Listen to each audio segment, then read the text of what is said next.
Good morning, everybody. Hello. Hello, hello, hello. What's going on?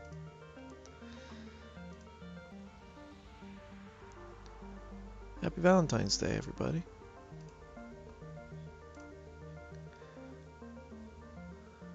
I I worked and don't have a significant other, so I didn't really miss much for today.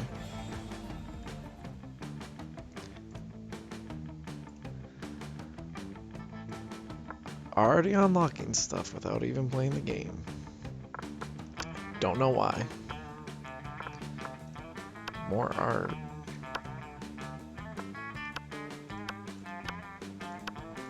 Interesting. Oh, and here are all the characters.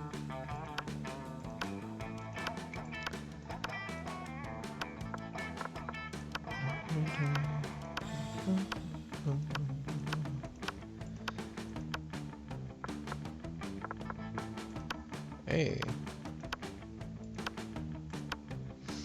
There's the team.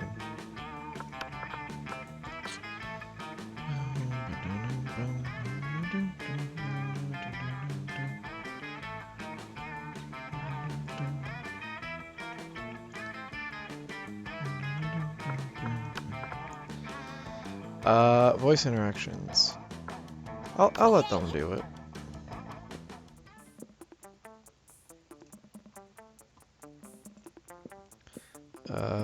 One player. First term classic.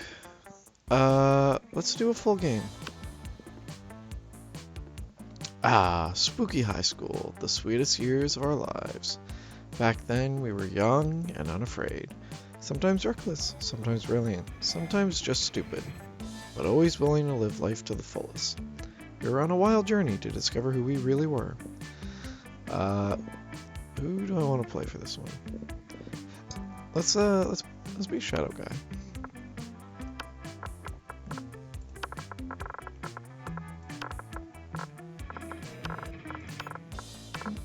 We'll be Evan. Yep, Sure thing. And we had yet to experience its ultimate challenge, the Monster Prom. I remember clearly. 6 weeks were left, and as we fantasized about our dream prom dates, we were all scrambling to catch the attention of one of our 6 most charismatic classmates. Miranda Vanderbilt, a sweet mermaid princess who was as cute as she was genocidal. Damien LeVay, a fearless demon with a taste for destruction and a love of fire. Scott Howell, a werewolf athlete who compensated for his rather small brain with a stupidly huge heart. Liam DeLioncourt, 4XX. A hipster vampire whose standoffish demeanor hid that he was truly a lovable dork. Polly Geist, a party ghost with an insatiable hunger for all the wrong things. And Vera Oberlin, a mean self-made Gorgon with a merciless sense of business. It was clear it had to be one of them. But who? We only had 6 weeks to choose our prom date, and even more daunting, we only had 6 weeks to woo them and conquer their heart. But as I already said, we were young and unafraid, and we were ready to start. I'm ready to start. Welcome to Monster Prom's stupidest pop quiz ever. All minds are rotten, but they are rotten in so many different ways. Where you know more, we're now using our PhD in bullshit to diagnose which kind of deviant sicko you are. Monster Prom's stupidest pop quiz ever, TM, will throw a bunch of absurd questions at you and turn your answers into your character's stats. This way, each of you will start by having stats that better reflect your true selves. Let's start. Which is the coolest mythological creature? The invisible hand of the free market, a sphinx who's super turned up and ready to party, and she wraps all her riddles. She still kills you if you don't answer them correctly, but she wraps the riddles. This weird creature I drew when I was 6, and which is clearly super derivative from other mythological creatures, but it's super cool, and it's my OC and my spirit animal, okay? I failed number 3. So creative. School is outdated and lame. We need a new school subject, ASAP. Critical thought, I mean, damn, this country could really use a subject like that in schools. Turning people into your puppets through emotional warfare and deception, 101. How to correctly punch a crocodile without terrible consequences. I'm feeling number 1 here. What would be a killer accessory? Fancy brass knuckles. A necklace with your own name, in case you forget. A fabulous purse made from the skin of your worst enemy. Shiny armor. Coolness itself. Sunglasses. At night.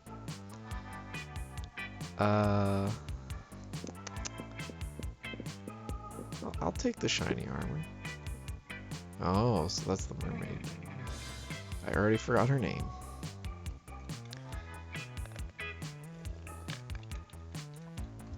So I guess I have bonus points going into this with the mermaid princess.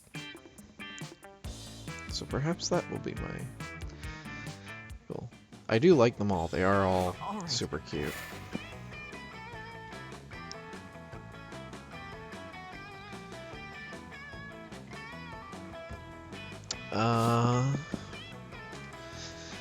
Week 1 morning, where do I want to go?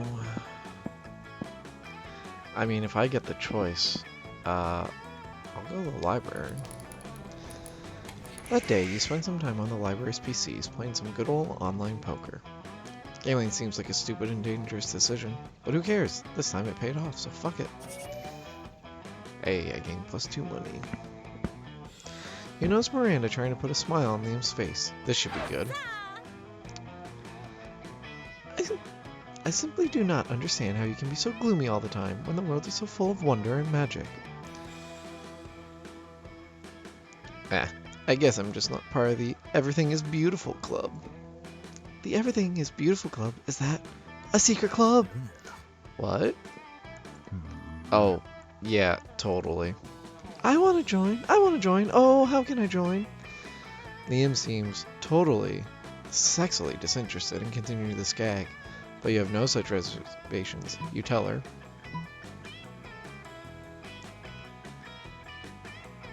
You're in luck. I just happen to have the membership paperwork right here. Magic is real. Or, oh, it's super easy to join. All you have to do is eat a bunch of cotton candy and crap out a unicorn. Simpleton. I don't want to be mean to her. I'm not going to be mean to her. I would tell her the truth. But magic is real. Not so charming. That's fine. You hand Miranda some membership forms you whipped up in Picture Shop. They're totally fake, but she's loving it. Miranda fills out all the forms and skips off to mail them to 1234 Fairy Dust Lane. Aren't you worried about what'll happen when she finds out you made this whole thing up? You are, kind of. And when you run into her later that week, she does look pretty bummed. They rejected me. The Everything is Beautiful club rejected me. I gotta love her. Hand delivered by Glittery Forest Fairy. Saying I was too dumb and ugly to join their secret club. Disgraceful. Oh, alas, perhaps everything is not beautiful after all. Miranda flees in despair. You look at 1234 Fairy Dust Lane, and it turns out to be the national headquarters of the Jerk Brigade. Maybe you should join that secret club, you jerk. You lose 2 charm and 1 smart. But the other one seemed meaner. Oh. Take that lesson and move forward. Oh, hello.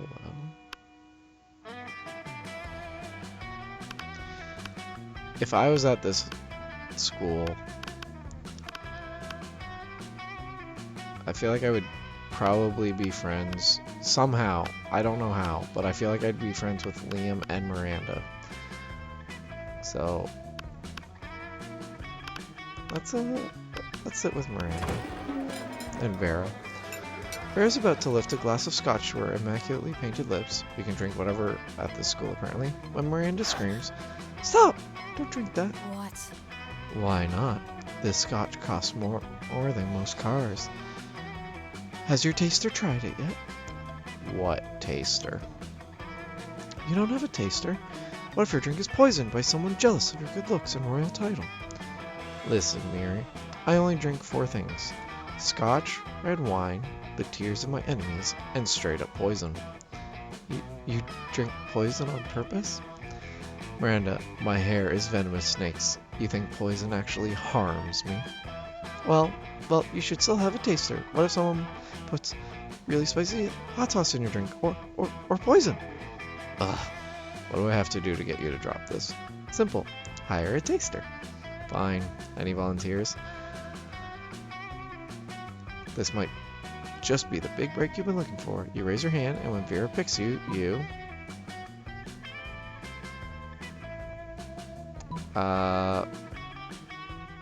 drink all her scotch, enraging Vera and delighting Miranda, or pretend to be poisoned, terrifying Miranda and amusing Vera.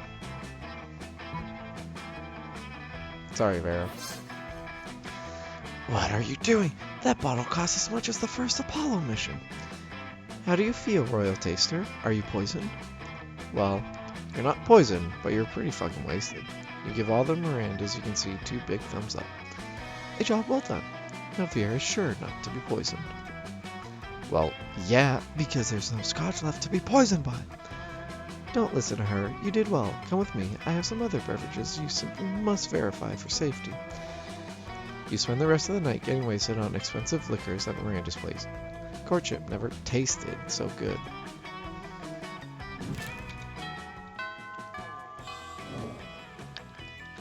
All right. Nighttime. Oh. Who is Cat Show me Girl? that money. Welcome to my little shop. Buy some shit. I have shit that will boost your stats, shit that will lead you into stupid new adventures, even some shit that might be much needed at some very specific moments, so take a look. Yeah, I'm selling a corpse. It's like some kind of fashion accessory. It's not as if I'm trying to dispose of it. A blanket with 2 holes. Literally just a white blanket with 2 eye holes in it. You'd have to be an idiot to mistake this for a ghost costume, but most of our classmates are idiots. Fake badass tattoo. That is flames and skulls, and even nice. With this, you can murder your enemies, go to prison, make everyone your bitch, and then murder them too. And go to some kind of super prison. Street cred plus 9,000. Crafting your art requires years of hard work, education from great mentors, and tons of raw talent. But damn, that sounds exhausting, so let's settle for a motivational poster, okay? Hype station. High school social life is so hard nowadays that hiring a PR agent is totally a thing. Some impractical yet kind of funny glasses. Remember when these used to be cool? Now they aren't, but they're so ridiculous that they're still fun in their own twisted way.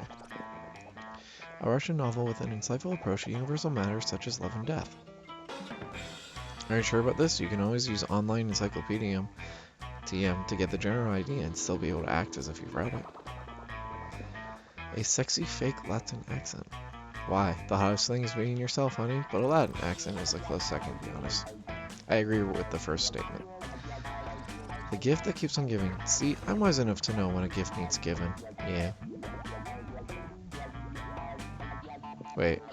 Oh, the gift is 0. So taking that. Believe it or not, this is a very religious thing. We got the shitter. Oh. Good to know, we can only buy one thing.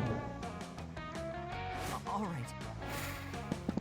So we can go to the shop in the gym again. Let's go to class. That day, you listen to your elders and learn valuable lessons.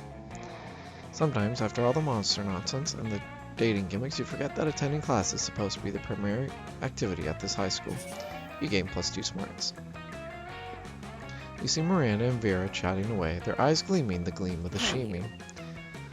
Crowd surfs isn't doing nearly as well as I thought it would. Oh, if it isn't Evan. Greetings, fellow classmates. Would you like to be a customer? Once upon a time, surfs were only for the rich and fabulous, like Vera and myself. But now, thanks to our app, Crowd Surfs, you too can have your very own crowd-funded surf. The app is being generously funded by my royal family, who wish for everyone to experience the joys of royalty. And get richer off of it.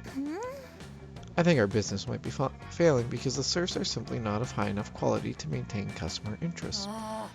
The surfs need to have more enthusiasm for their jobs. We need to recruit from the right locations. Don't be absurd. If there's one thing being royalty has taught me, and there's definitely more than one, is that you can trick anyone into doing anything as long as you give them the right incentives. But why not start with the easily manipulated in the first place? Evan, what do you think? Vera's right. Why not recruit people who want to be bossed around at a leather daddy convention?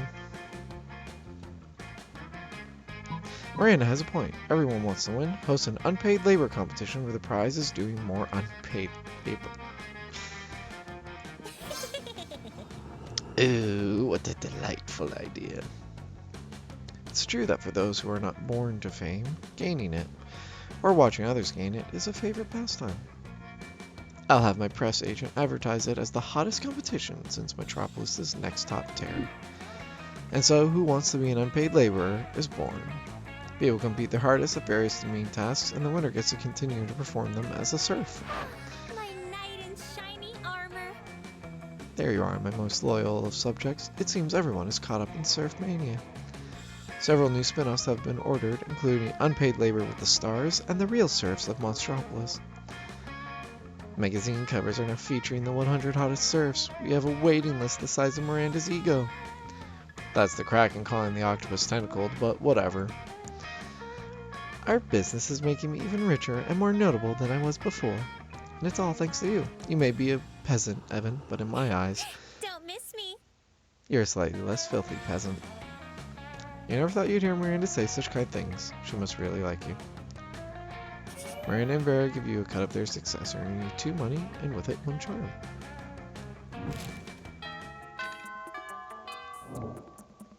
New. All right.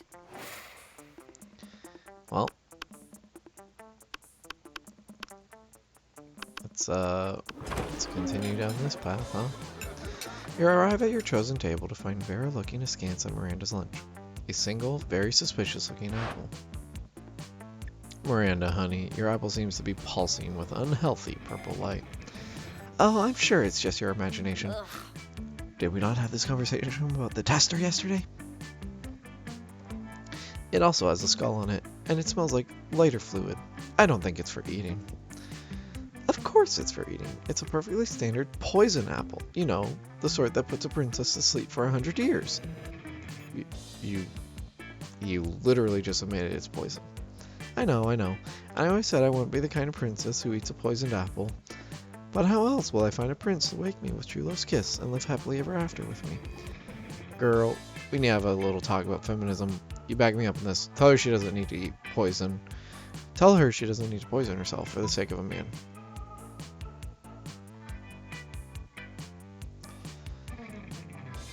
You don't need to eat that apple. There are plenty of eligible princes on hotprincefinder.com. Or you don't need to eat that apple. Princess should be eating poisoned apples so that you'll kiss them.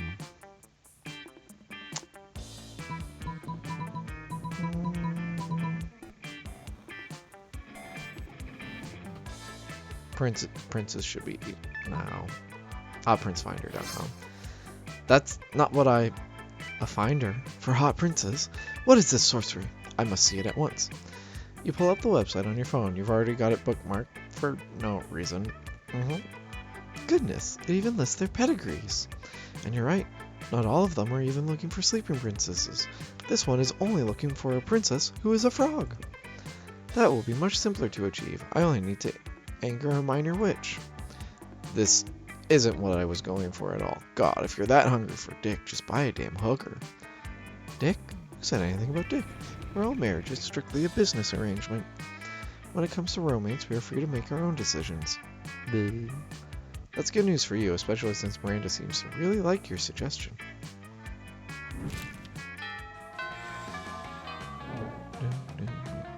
All right.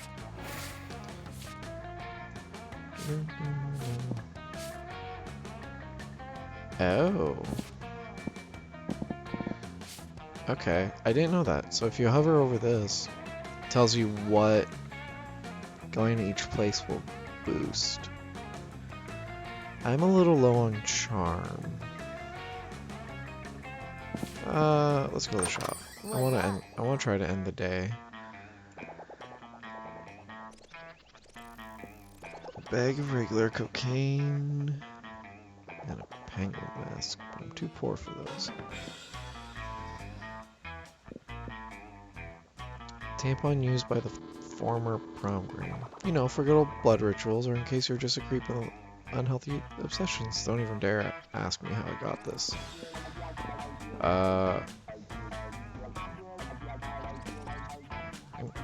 Let's buy the Russian novel. I remember the first rule of Shop Club. No refunds. Alright, week 3 morning. Alright. Outdoors is the shop. Let's go to the gym. That day, an epic dodgeball match takes place. Everything seems lost, but you deliver an inspirational speech that fuels your team's spirit, leading to a spectacular comeback. You're clearly a natural-born leader. You gain +2 charm. You're intrigued by your new little toy when you feel the temperature oddly rising. Are you catching a fever, or is it... Hey, dumbass, what's that? Huh? Why are you playing with a little guy taking a shit? Is it some kind of weird new G.I. Joe? Ah, a classic mistake. No, Damien, this is called a caganer. You wouldn't know, of course. It means shitter. It's a religious thing from the Spanish region of Catalonia. Wait, rewind. How is this poopy boy a religious thing? Well, you know about the nativity scene, right? Catholic people reenacting Jesus' birth and all during Christmas. Lame. Shut up. Thing is, in Catalonia, Christians build a nativity scene for Christmas with Mary, baby Jesus, the animals, and of course, this random guy taking a shit nearby, behind a bush or something. It is some kind of prank or something? Oh no, it's a very serious thing among Catalans. If you want to make the nativity scene, you better include the caganer. It's the culturally respectful thing to do.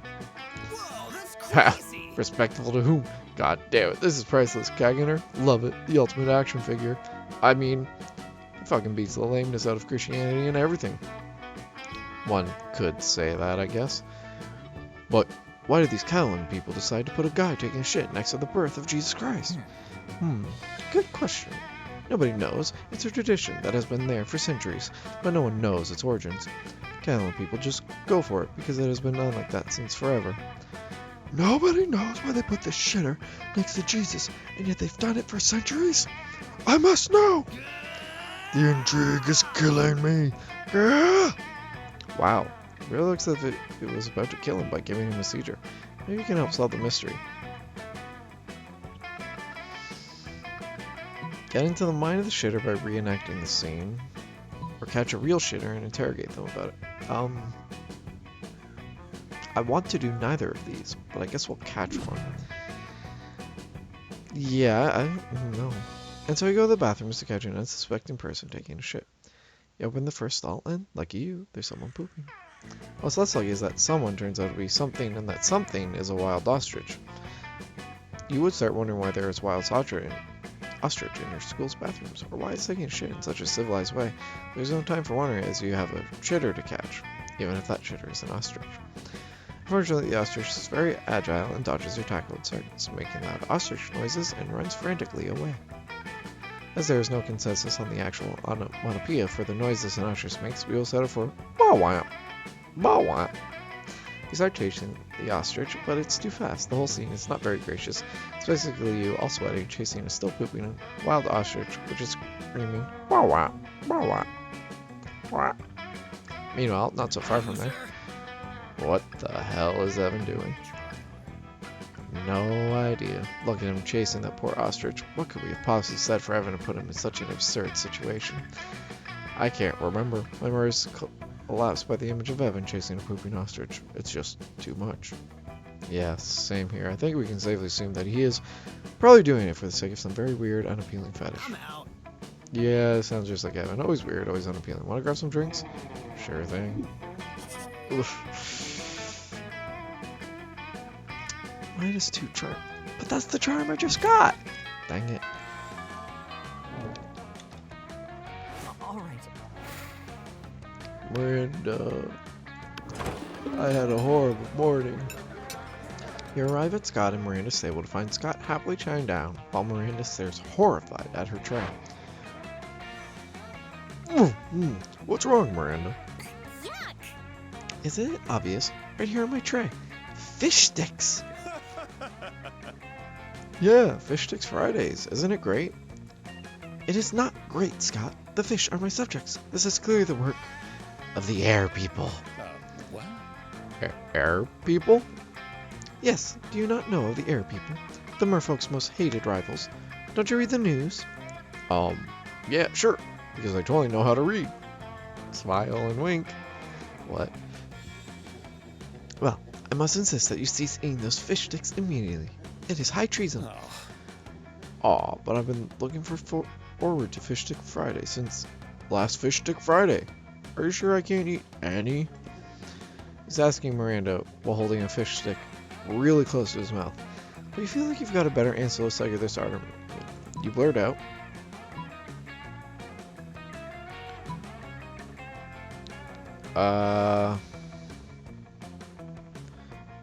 Fish sticks contain absolutely no fish. It's all garden snails and food-grade plastic. Scott can eat as many as he wants. That would make Scott happier. Haven't you heard, Scott? Fish sticks make you worse at sports. They contain ball-dropanol and nerdoflavin. I feel like both of these are geared towards Scott. But this one would make him sad because he can't eat fish sticks. Yeah. So yeah, that is the one from Miranda. Oh no, not nerdoflavin and ball-dropanol. Those are two of the worst ones. Do the air people want me to be bad at sports? Of course they do, Scott. The air people hate sports and sportsmen. It is one of the most loathsome things about them. Aside from their feathers and their socialism. Well, then I'm not going to eat any more fish sticks ever again. Fish Stick Friday? More like Fish Stick Friday? Yeah, man, I gotta go tell the rest of the wolf pack about this. Scott runs off to spread anti-air people propaganda, and Miranda gives you a most regal smile. It's working. All right. I've only got 4 money. Let's try the gym again. At one point you're about to be eliminated by a player from the other team, but suddenly you convince him not to throw the ball at you with a heartfelt speech about the importance of everyone's lives. The player bursts into tears and you take advantage of that moment of weakness, throwing a ball at him. You lose -5 mercy, a stat that might be useful in Monster Prom sequel, but isn't now, and you gain +2 charm. Afterwards, Miranda summons you. Feels weird to be summoned, but you comply. You can't resist her murmur-goons. Greetings, fellow classmate. Thank you for coming, my dear. I have finally decided to trust you with my most important aspiration. I am destined to be the Queen of Prom. The royal ascension is nigh. We must prepare. Most of my competition is naive. They foolishly assume that Prom Queen is a purely ceremonial title. Except Ursula Jr. She's proven to be quite a worthy rival. I respect that. Which is why we must destroy her reputation immediately. Any thoughts? Let's convince everyone that she likes humans, or a fart joke. Humans?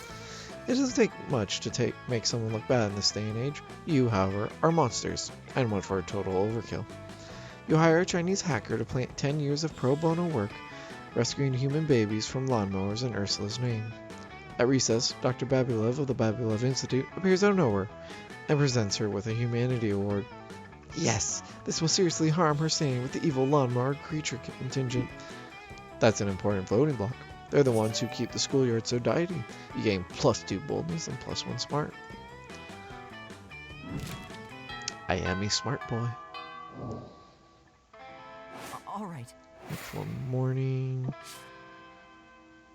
I have not been. Where have I not been?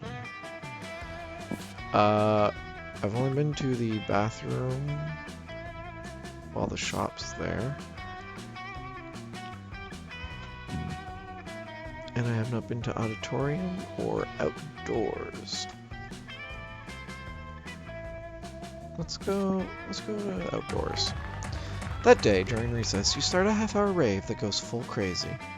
You have no idea how it escalates so much, but at one point there are like 300 people.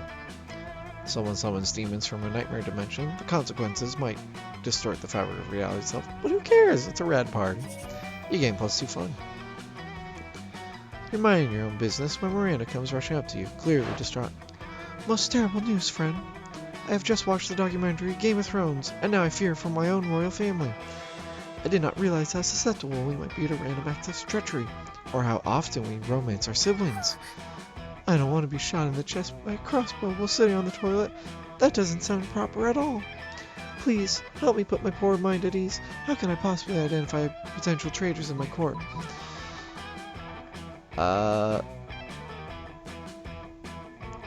Pretty much everybody's a traitor. Just spin a bottle on whoever it points at, kill them, or just keep an eye out for the classic signs. Shifty eyes, hooded black clothes, ordering knives in bulk.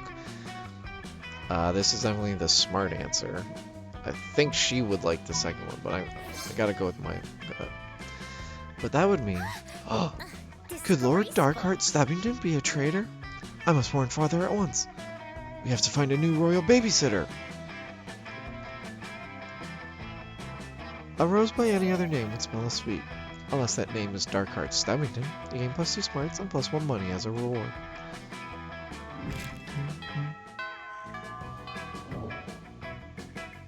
All right. Looks like Miranda and Scott again. You also order Miranda and Scott's table to find them peering suspiciously into a burger. Secret sauce, what dread mysteries do you conceal? Awesome, bro. Whoa, do you think the secret sauce can talk? Cool. Hey, secret sauce, what are you made out of? Now, Scott, my question was rhetorical. Awesome, mine was loud. Oh, it's no use. We will never discern the active ingredient of this delicious secret sauce. Unless you have an idea, Evan?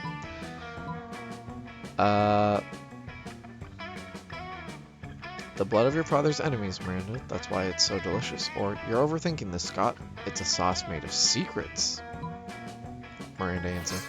Blood? Of the air people? I didn't know the high school cafeteria cared about my family's ancient rivalry. Everyone knows the air people bleed candy syrup and barbecue sauce. I should have known. You know, I don't normally eat food myself. I have serfs for that.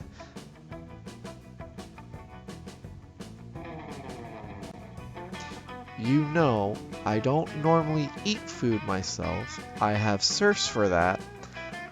But I may have to make an exception.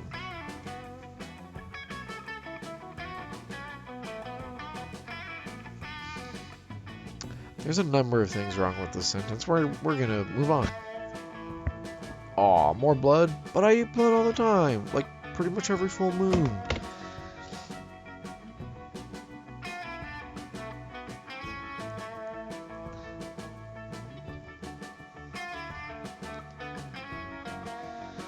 Scott's a little disappointed, but you don't care. You're busy sharing a saucy burger with Miranda.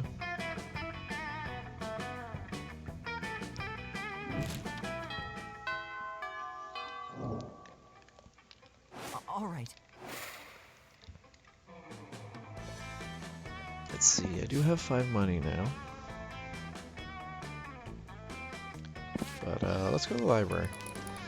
That day, you spent some time on the library's PCs, managing your start kicker. You deceive lots of people with a sensationalist video and impossible promises. Nice. Also, 420 backers. Very good. You gain plus 100,000 money, but almost everything goes to cover costs and you can only keep 2 money. Somebody puts a sack over your head and throws you in a car. You drive for hours before they let you out and take the sack off.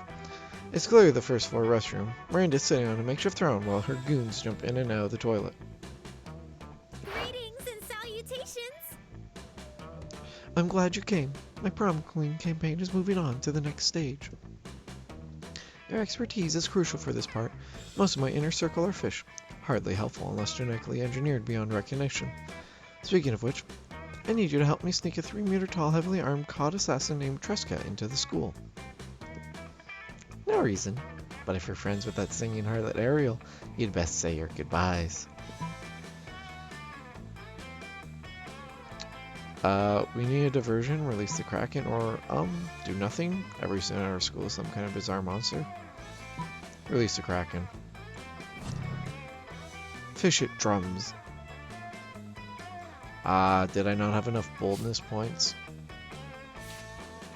Fish it drums, and the menacing beat culminates in a synchronous crescendo. You feel a thump from down below. And then a whimper. Oh, great. The Kraken is stuck in the sewers again. Take the plunger and help the 7-ton monster out. Ah. It was simply the wrong choice. All right. Makes sense. Ba-da-ba-da-ba-da.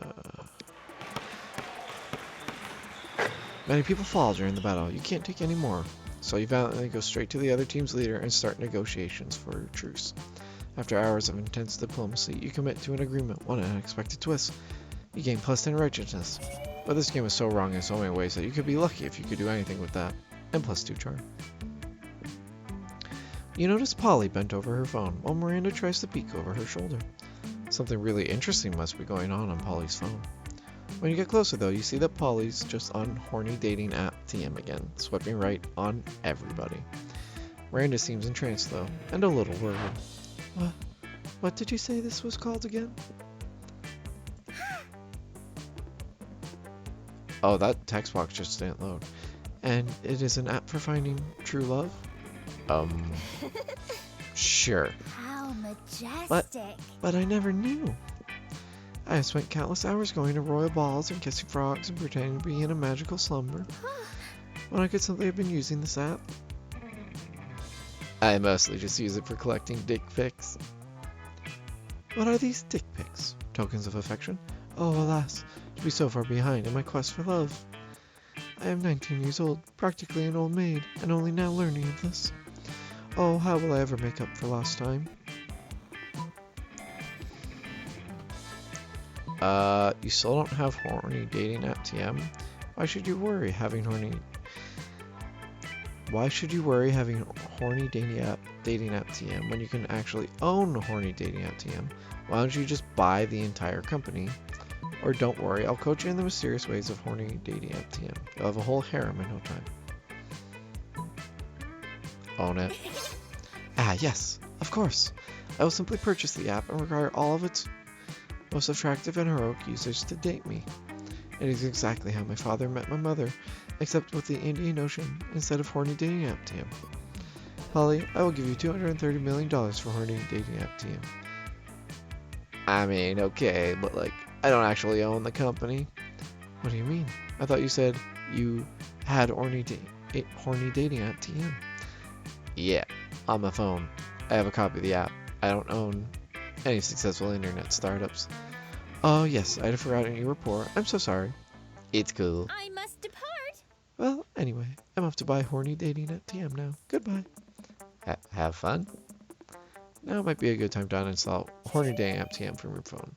Meanwhile, I gain +2 creativity and +1 smarts. It is new. All right. Oh. Hello, new face.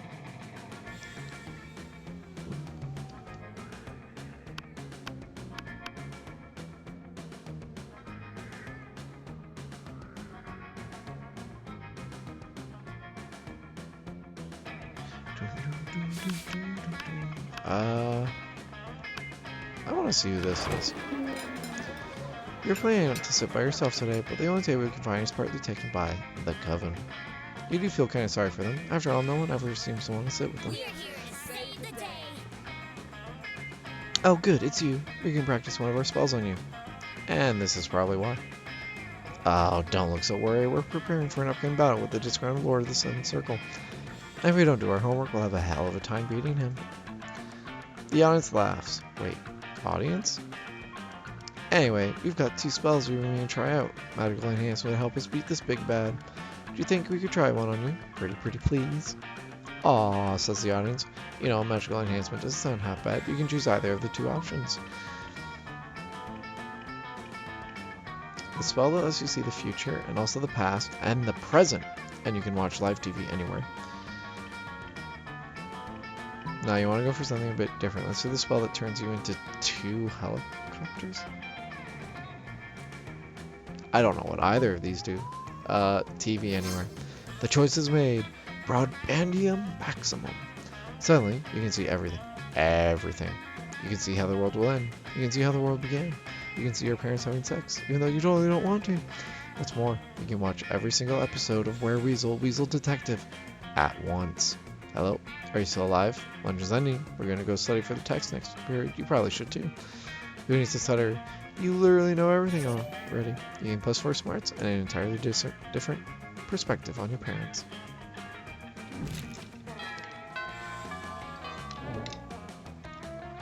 All right.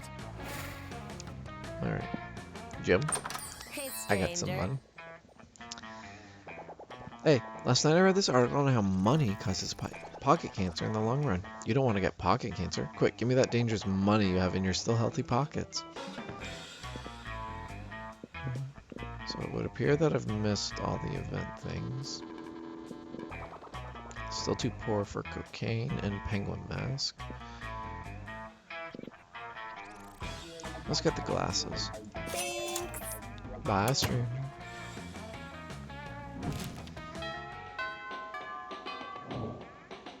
Hey, Brenna All Morgan. right. Welcome. I need some money. That day, you spend some time on the library's PCs, mining some bitcoins. This is supposed to have something to do with solving algorithms and the rise of cryptocurrency, but you guess that nobody actually has any fucking idea how it really works. Anyway, you gain +2 bitcoins, which is equal to +$2 million, which unfortunately is equal to 2 monster dollars, so +2 money. Too true. Miranda, oblivious to everything that's happened, approaches you, weeping. Disgraceful.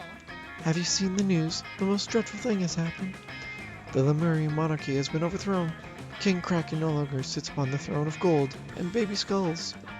Those filthy revolutionaries are saying he stole their daughters and ate their sons and forced everyone to work for free in the uranium mines. So he made a few shrewd financial decisions. That's no reason to depose him.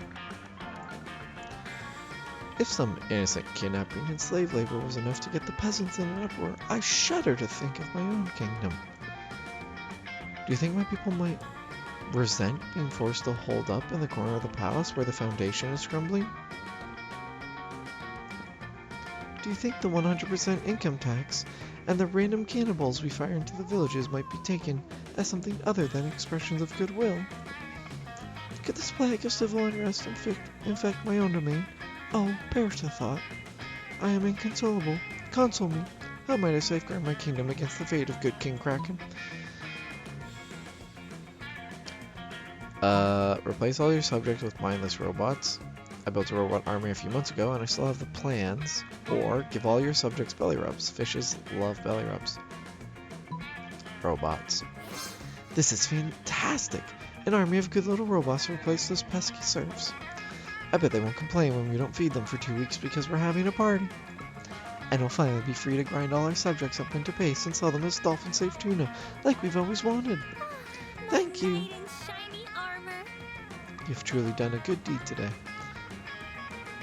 You have serious doubts as to the actual goodness of your deed, but hey, that's why you drink. You gain +2 creativity and +1 money from tuna sales.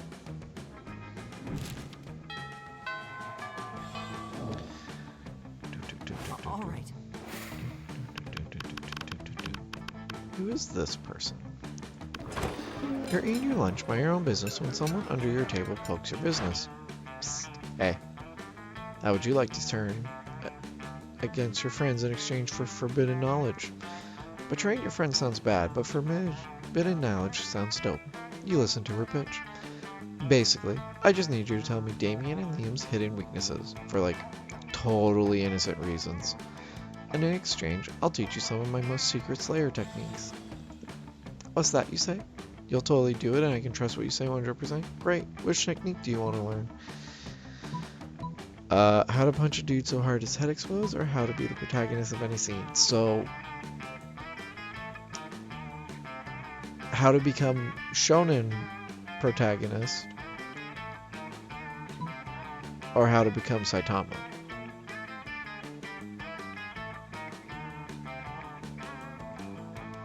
Let's punch people. You tell the Slayer that Liam's weakness is tense silence and Davian's weakness is back rubs. Unbelievable. Really? But that's so simple. I'll bury them in pregnant pauses and manual tension release, respectively. Oh, you want to know my secret technique? There's nothing easier. Just punch someone, right? But instead of punching them hard, punch them really, really hard. You've punched hard, and even punched really hard, but really, really hard? That's revolutionary. You test out your newfound skill on the Slayer. You don't have enough practice to make her head explode just yet, but you do manage to give her a terrible headache. You gain +4 boldness. What the fuck? Week 6 evening. All right. I am lowest on charm still, so let's go to the gym. That day, an epic dodgeball match takes place. Amidst the battle, you spot a fellow player that seems utterly discouraged. She thinks she's not worth anything at dodgeball, and she attempts to throw a ball at herself. You explain to her the many ways you think she's unique and wonderful, while also defending the many pleasures in life. With your help, she's capable of finding reasons to keep playing and gains a sense of self-worth. You gain +1 BFF. Sadly, she's not part of this game, so that beautiful friendship will take place off-screen.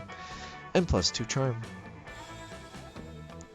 You see Miranda hovering in the hallway, whistling to herself and checking out her reflection in her own scales. Why, hello there, Evan. How funny and random to see you here entirely by coincidence near your locker. Seeing as how we've been getting on so well lately, I've decided to afford you the honor and privilege of taking you to the seahorse races. You can pick me up after school today and bring me an assortment of flowers and chocolates as a gift. You're welcome. Aw, man, a chance to buy shit from Miranda and take her on an outing you have no interest in? Sounds amazing! Let's rock! You go to the horse races and look for Miranda. She's wearing a beautiful and intricate horse race hat. Unfortunately, a sudden gust blows the hat away. You could swear that you could hear the wind whispering, "Not enough budget." But surely must have been your imagination. No, my hat! Hey, Evan, I'm here. Hi, look at this. Daddy always gives me money when I go to the seahorse races. It isn't much, of course, only 3 million money, but should still make things more fun to bet. Of course, nothing would sour this lovely date faster than picking a losing horse, so I'll put this daunting choice entirely on you. How should we choose the winning seahorse so that this day goes down in memory as a pleasurable experience rather than a sign that we should never speak again? Yikes, no pressure then. But no worries, you know the perfect method for choosing winning racehorses. The only way to tell a winning seahorse is by taste. Why watch people ride seahorses when you could be riding me? No, literally though, get me a saddle and let's enter the race.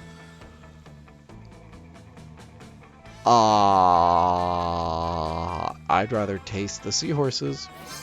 By taste? Yes, of course. Daddy always says I have excellent taste in things, and I pay my servants to agree. So why should I have anything less than great taste in seahorses? Let's go! You and Miranda sneak down to the stables where the race seahorses are kept and proceed to lick every single last one. Ooh, mostly excellent Romanian sapphire tastes a little like strawberries and cream and sunshine. Yuck! Grand Slam Pre 4000 tastes like dirt. Definitely not a winner. My goodness. Little Perfect Pixie Sunburst Jumbotron tastes just like rotten fish. A true delicacy in my kingdom. This will be the winning seahorse. I'm certain of it. You and Miranda put all of your combined plus 3,000,001 money down and hurry back to your seats. The race is beyond exciting. Nearly too close to call. Bubbles everywhere. Waves crashing. More jockeys jockeying for position. Until finally... Yes! Little Perfect Pixie Sunburst Jumbotron has won the race! Huzzah! Truly, Evan, you have a spectacular taste in women. And seahorses as well, it would seem. I eagerly await further gifts with your winnings from today's event. I would describe this date as certainly pleasant, and absolutely consider you a viable suitor. You may kiss my hand. Wow! For Miranda, that's like third base. Yes! You gain +2 money from that bet, and +1 charm from that hand kiss. The Monster Prom draws near. Who will you ask to prom? Damien, who I've spoken to once. Polly, who I've spoken to once. Scott, who I've spoken to twice. Vera, who I've spoken to twice. Liam, who I've spoken to twice. Or none of them. Go myself. Of course, we're going with Miranda. Of course we are. Ask Miranda to the prom? Yes. All right.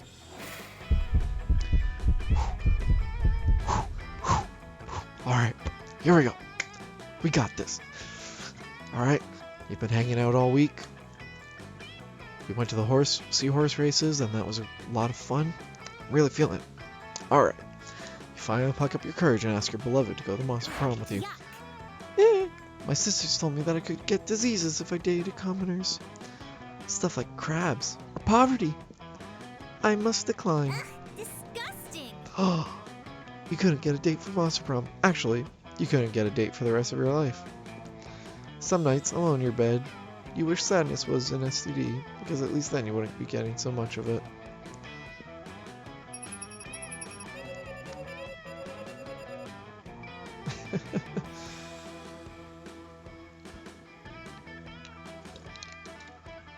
Well, for first ever run, Evan most likely to survive for a year drinking only his own pee. Miranda's quote, "Death to all air people." Yeah, I thought that went well. I guess we need more money for her. Those 6 weeks were maybe the most epic and absurd weeks of our lives.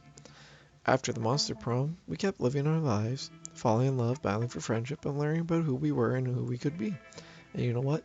Like it always does, life happened, and it was wonderful. Miranda used her vast knowledge of surfs to get a job handpicking the best surfs for other people. Unsurprisingly, she ended up leaving her surfs to do the work. Damien found peace in the most unexpected way. He kept punching everything, until one day he punched his own anger to death. He's written a book about it. Polly took a summer job as the ghost of Christmas present. She spent most of her time partying. There was almost no work because, it was summer. For those 6 weeks, the Monster Prom seemed larger than life, and then it was gone, just like that. The battle for Monster Prom might have ended then. But there were plenty of battles left in that war called youth. But once again, we were young and afraid, and we were ready to start.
Thanks for playing. Alright.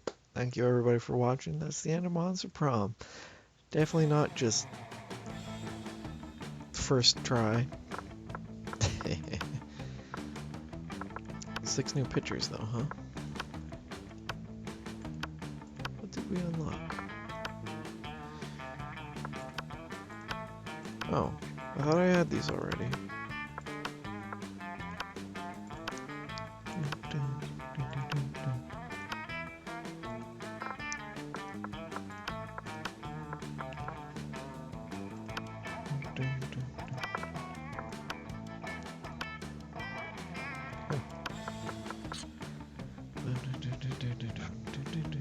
What kind of monster would I be in the monster world?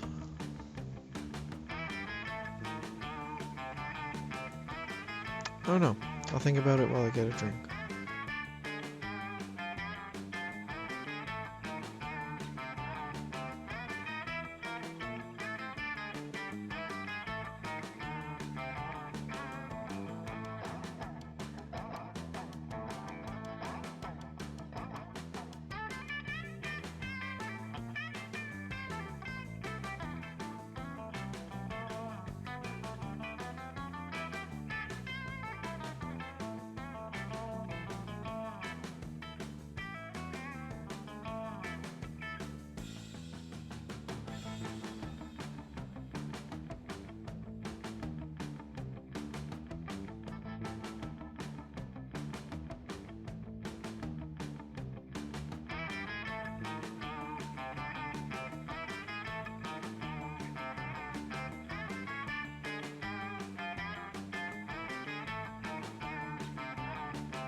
Alright, so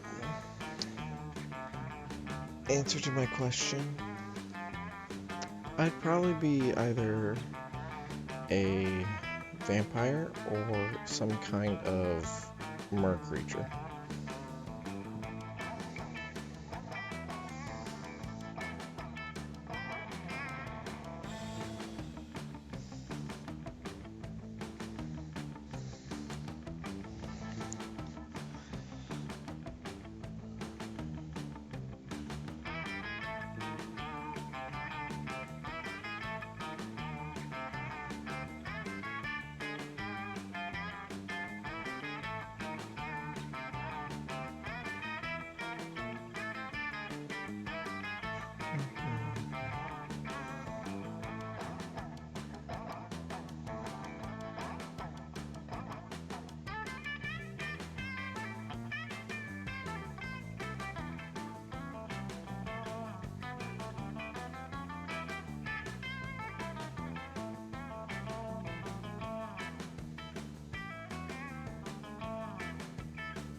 Anyways, round 2. Let's go again. We'll do another full game. And we'll skip. I'm gonna have to put my name in every single time. It's okay. I can do this.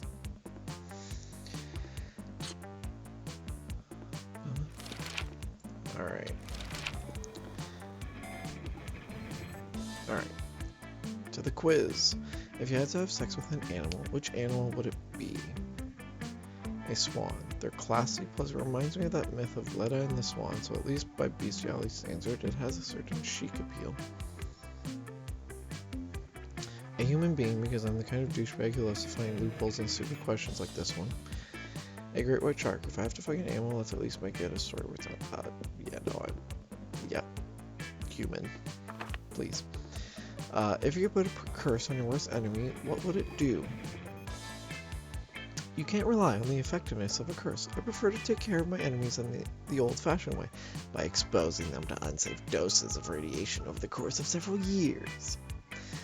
I'd curse them to fall in love with a wonderful person and be happily married for years before they realized that all this time, their partner was a wild panther in disguise. Then the panther viciously devours my enemy. Classic. The curse of always meeting obnoxious people at parties who are super into new fad diets that feel the need to explain them in Yep, so charming. Your partner just gave you a cool gift for your anniversary, but you totally forgot. Quick, come up with an idea for a great gift. Anything on fire or a weapon? No, a weapon on fire. A silly toy that makes silly noises. Anything capable of leading them to an overdose of some sorts. A pony, always a pony. The head of their fiercest enemy. The extra concept of gratefulness. So real answer would be depending on the person. And also I probably wouldn't have forgotten. Just saying. Silly toy that makes silly noises. Oh, that's Scott. I guess we're going after Scott this time.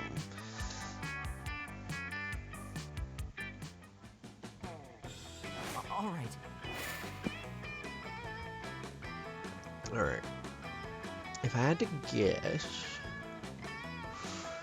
Scott's probably gonna want fun and creative. So fun would be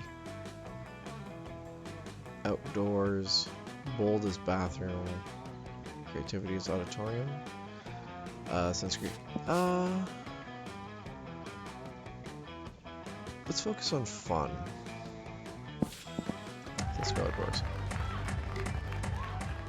Start half-hour raise that goes full crazy.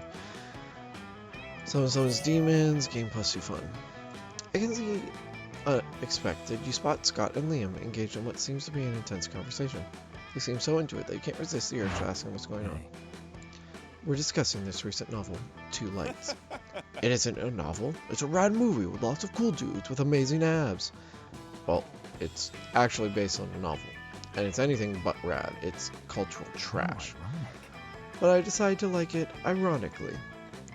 The thing is, there's this human girl with two guys who like her, but the guys are part of two enemy human races.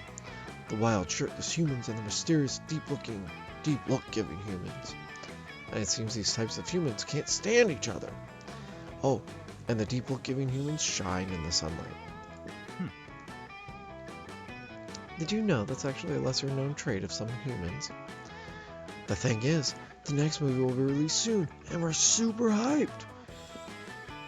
Ironically. We can't wait, bro. We need to satiate our hunger for Two Lights.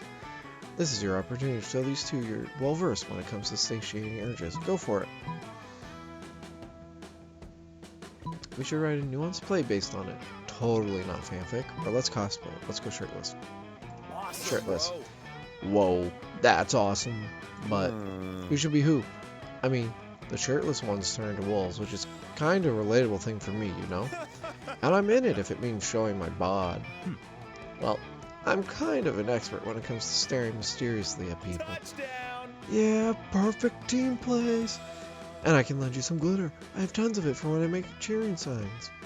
It seems that if you ask politely, you can get anyone to go shirtless. Who knows? You might end up being a true Two Lights fan. You gain +2 charm and +1 boldness. No. All right. Scott and Miranda. You waltz over to Miranda and Scott's table to find them peering suspiciously into a burger. Secret sauce, what dread mysteries do you conceal? Whoa, do you think the secret sauce can talk? Cool. Okay, so this is the same secret sauce we saw before. You're overthinking this, Scott. It's a sauce made of secrets. Oh, of course! Secret sauce. The clue is in the title. But what are the secrets made of? Shh, Miranda. It's a secret. But shh. Shh. In an effort to become more mysterious, Scott has you rub secret sauce all over his chest. You're definitely into it.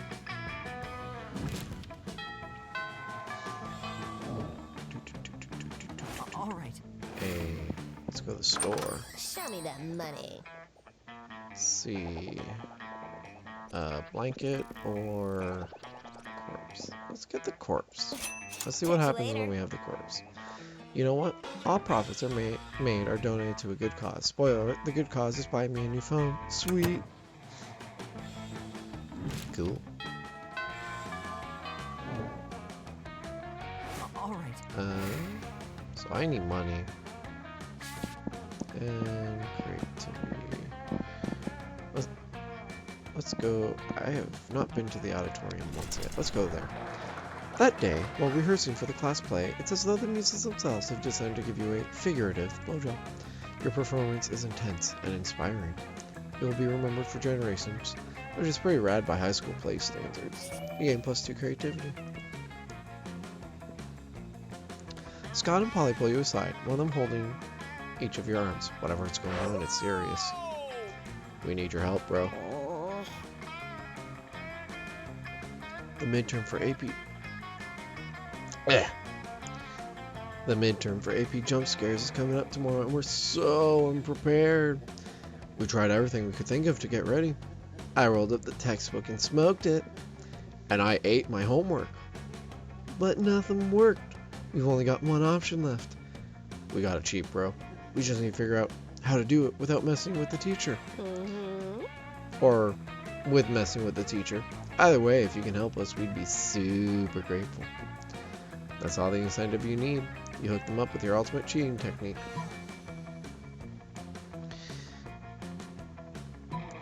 Just take the test like normal, then use this time machine to go back and change your answers. Or write all the answers on the teacher's face. He'll never see them there.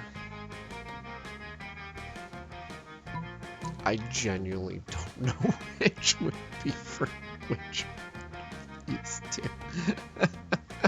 I like them both though. Let's write the answers on the teacher's face. But we don't know that. Oh, right.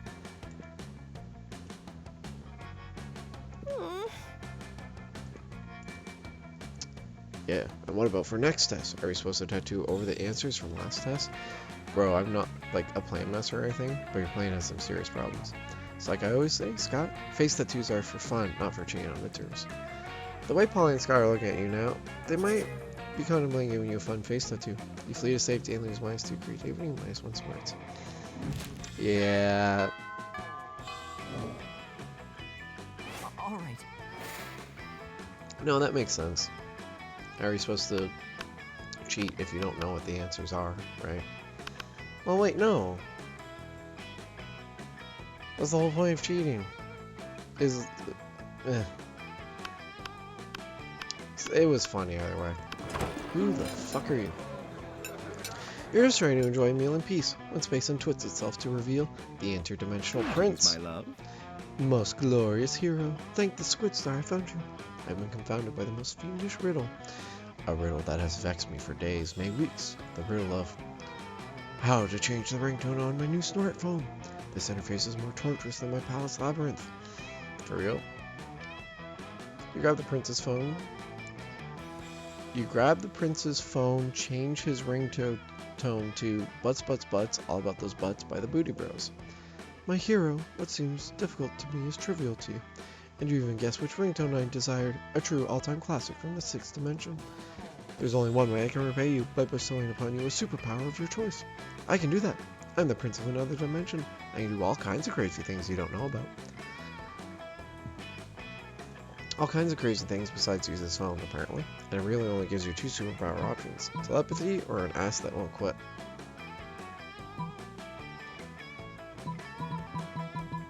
Telepathy, please. The prince whacks you on the head with his telepathy rod, granting you access to the minds of others.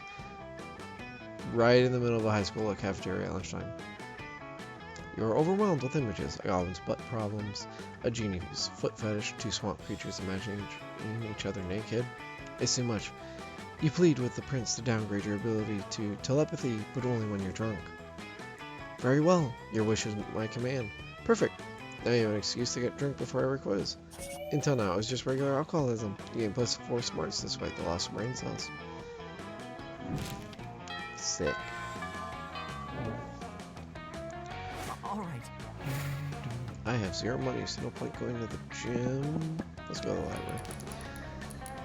Mining bitcoins. Awesome. 2 bitcoin. While doing all that, you've been carrying your newly acquired corpse as if it was a totally normal thing to do. But some people seem to think otherwise. Oh no, it's the 4 most hateful people in school. Ugh. Why are you carrying a corpse, idiot? Push, what a painful display of distaste. Yeah, what a noob. Carrying around corpses is for noobs. Ooh, a corpse. I love corpses. Also, I'm super drunk.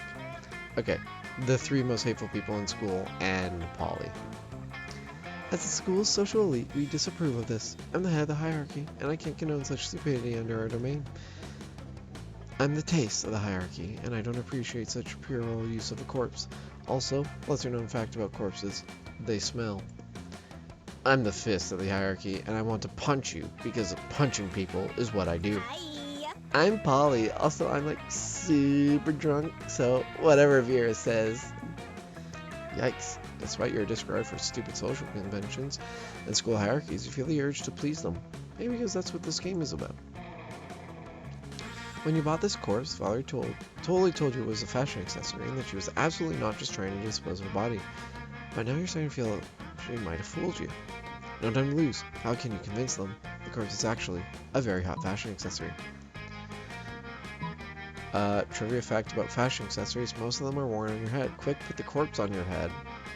Or, shallow social creatures respond only to status. Rip the brand logo off the most high-end accessory you own and put it on the corpse. Definitely. Not so wealthy. Uh-oh. You quickly rip the logo off another piece of clothing you had with you and put it on the corpse. Wait, look! The corpse is actually a Burger Queen? Damn, you're so poor. Your best piece of clothing is actually the paper bag from a fast food chain you sometimes use as a hat. So, you were going to eat this corpse. Ugh. Disgusting. Fast food companies, am I right? They're always finding new lows. Give me that. Damien takes your corpse and bites its arm. He chews for a while. You're completely right. It is disgusting. No seasoning and super dry. I bet it's not even gluten-free. So immoral. I always suspected Evan was into fast food and necrophagia. You have poor eating habits written all over your face. Hey. This has nothing to do with my poor eating habits, which I do actually have. Still drunk. And so they leave alone with your corpse. This is worst day ever. Also, Damien was right. The corpse is kind of under seasoned and dry. You lose -2 fun and -1 charm. What the fuck? What the fuck is this game? I love it. All right.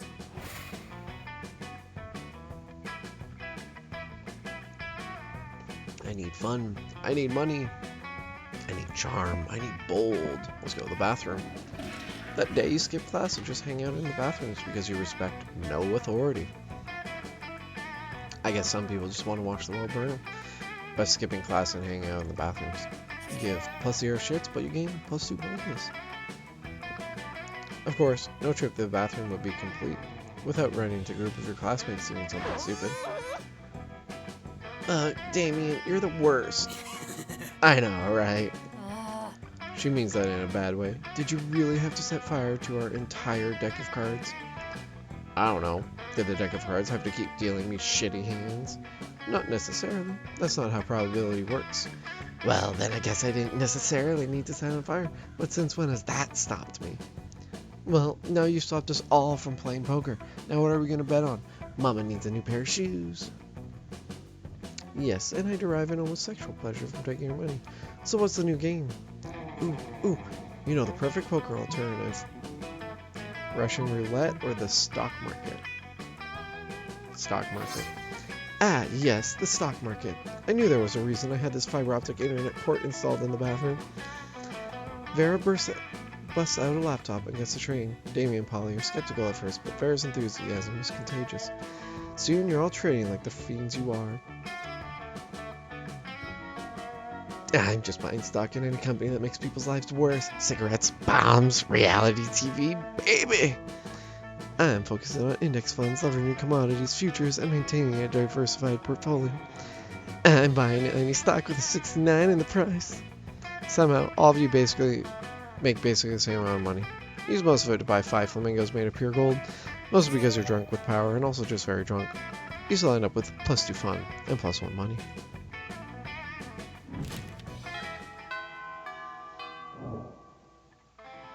All right. Hello. New face. You're about to dig into a delicious bowl of beef jerky when you see the wolf pack across the table, panting at you. What's up, noob? Yeah, dog, can we have some of that beefy J you got there? We love meats that have been jerked. Come on, we'll totally trade you anything for my lunch. You can have this dead ferret or this half-chewed telephone receiver, or... While one of them is talking, the others just straight up eat your beef jerky. You get their noses with the newspaper, but it's too late. Whoops. Guess we gotta trade after all, huh? Which of our foods do you want, dog? How about this black plastic bottle labeled "Seriously, don't drink this. It's poison," or "Nothing. Give me my beef jerky back now." Poison. Give me the poison. Oh, is that what it says? We found it in a garbage bin with a skull and crossbones on it. Bones are good to eat, so we took it. But if that's the only thing you want, I guess you can have it. You don't give them time to change their minds. You reach across the snable, snatch, and chug. On the TV news that night, you learned that after drinking the elixir, you went on a bit of a rampage. Specifically, you declared the cafeteria a sovereign state and abolished all laws except for party forever.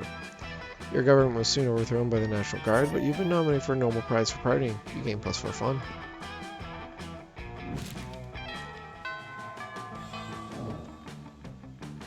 All right. Okay. Let's go to the auditorium. That day, while rehearsing for the class play, you totally forgot your lines. It's terrible. But you don't let that get you down. You start improvising all your lines. And it's marvelous. Somehow it enhances the pathos of the play in unexpected ways. And that's saying something, since half of your improvisations is a rap battle against your inner fears. You gain +2 creativity. Later, you see Polly floating around, her ghostly glow less ghastly than usual. Oh, hey, Evan. I'm just hovering a little low today. Everyone seems so hyped about love, and I love being hyped, but I'm not really sure how this love thing works, you know? I thought I was in love once. I met a beautiful girl at a party and felt this strange magic. My temperature rose. I felt even floatier than usual. Everything was so bright and beautiful, I was ecstatic. But then I had remembered that I had taken literal ecstasy, so it was probably just that.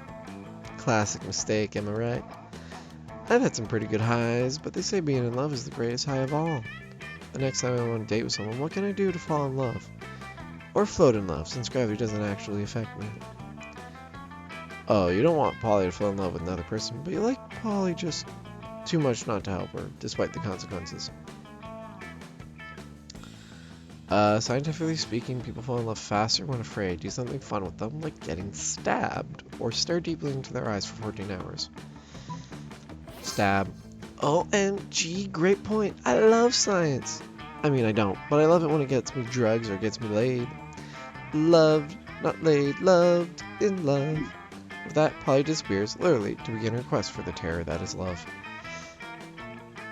She catches up to you a few days later. Hey, so I went on a date the other night with a super cute humanoid, and I took him to a getting stabbed party, just like you suggested. It was awesome. He was so terrified. It was like each time a knife entered him, he got more scared and more in love with me.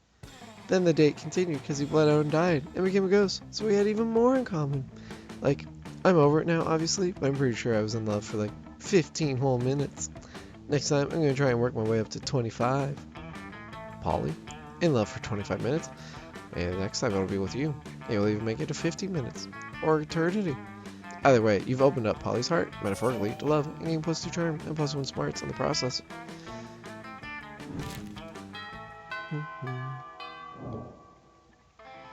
All right.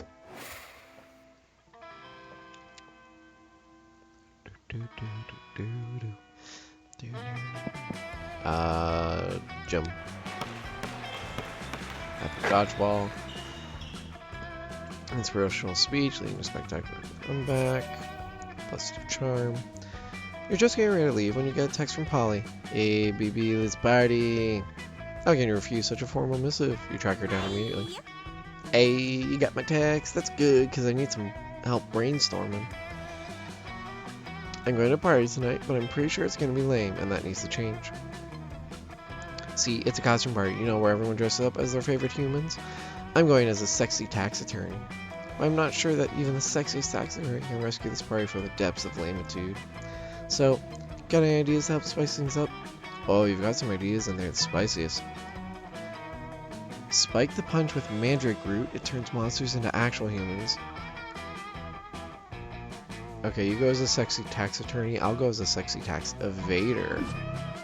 Ooh, not creative enough. Later that night, you're hanging out at the party, waiting for Polly wearing a shirt that says, "I have unpaid taxes." When suddenly you hear a booming voice from the door. "Halt! Tax evader!" You turn around expecting to see Polly with her sexy best and pocket calculator. But it's actually a grizzled tyrannosaur in a business suit from the Department of Monstrous Revenue. As you flee the scene, you see Polly about to put on a lab coat and goggles. "Hey, why are you running? Why are you wearing that shirt?" "Oh, did you think I was actually gonna be a sexy taxidermy? I was super high when I said that. I'm actually just a sexy chemist." You're gonna need a regular chemist after the beating that tyrannosaur gives you. Use 2 money and 1 boldness.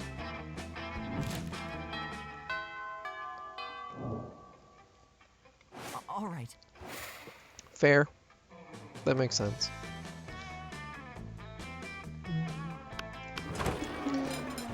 Hi, Coven. But we only get 1 wish, not 3, so it's important for all of us to agree before we release the genie. Hope, you've already expressed your wish for a secret hideout with a mini fridge and foosball table. Faith has argued just as fervently for world peace. But as a leader, I think the most sensible option is a mystic sword that will instantly slay this season's big bad.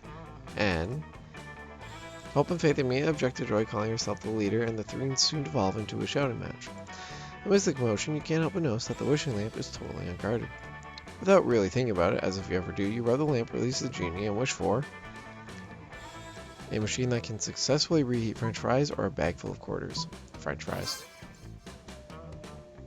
Wish granted, booms the genie, and you find yourself the proud owner of a brand new Fry Lord French fry reheating super system. Are you kidding me? We didn't brave the fire lakes of the lower wrath, the 2-headed snake of Serpentia, and the accountants of Babylon just so you could have hot fries.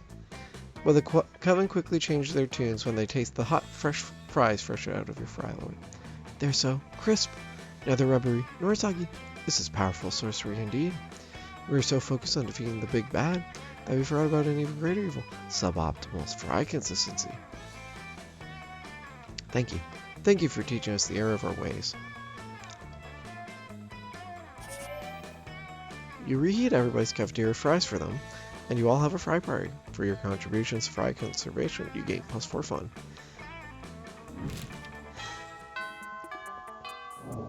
This run is not going particularly well as far as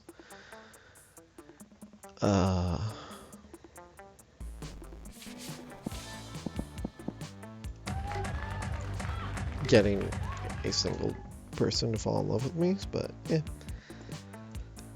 At one point, Juan, the small magical Latino cat, slips on a banana peel. You start to laugh at him. He asks you to stop, but you don't. You laugh so hard at him that you somehow steal +2 fun from him. Hooray! You notice Polly staring at her phone with an uncharacteristic intensity. She usually looks much happier soaring through dick pics. Better investigate. Boo. Oh, hey boo, I'm just checking out information on possible afterlives. Like, I'm not gonna spend my time as a high school student for all eternity. Who does that? I've collected some pamphlets from various afterlives, and I'm looking into the pros and cons of each option. It's just such a big decision, you know? I mean, this could affect the rest of my afterlife. Do you know anyone who went to any of these afterlives? Which afterlife are you into? A soft and enveloping cloud in the sky made of hundreds of adorable, fluffy, precious, tiny, perfect kittens, or nothingness. Now, she's the fun ghost, so not... Even though I would probably say nothingness, we're gonna go kittens.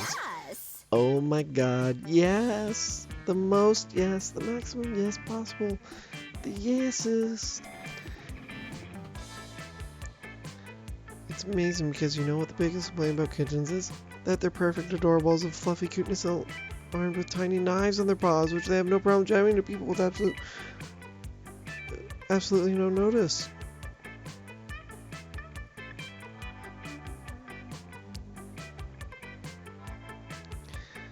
You know who can't feel the pain of tiny kitten claws? Ghost bitches. I can literally roll around on a cloud of kittens, feel nothing except their tiny fluffy softness, no fear of claws. I'm definitely going to work on my essay for Cloud Kitten World. Maybe something along the lines of, why I deserve to snuggle with cats because of that one time I petty fucked a werepanther. Maybe I can get you to write my letter of recommendation, Evan. Fingers and time for paws crossed that I get in and hope to see you there one day. Did Polly just say she hopes that you die? Well, if it's to reunite with her, I guess that's probably fine. Aren't you just dying to take her to Monster Prom? You gain that terrible joke to use again later when recounting the story, as well as +2 creativity and +1 charm.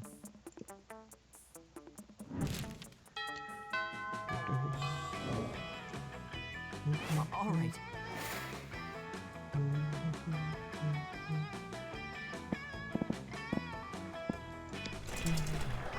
That day while rehearsing for the class play, you do a terrific job at acting. You act so hard that some of your classmates in the audience throw roses at you. 7 roses to be exact. Damn, roses are a valid currency or stat in this game. Anyway, you check your converter app to see if this could translate into something a bit more useful.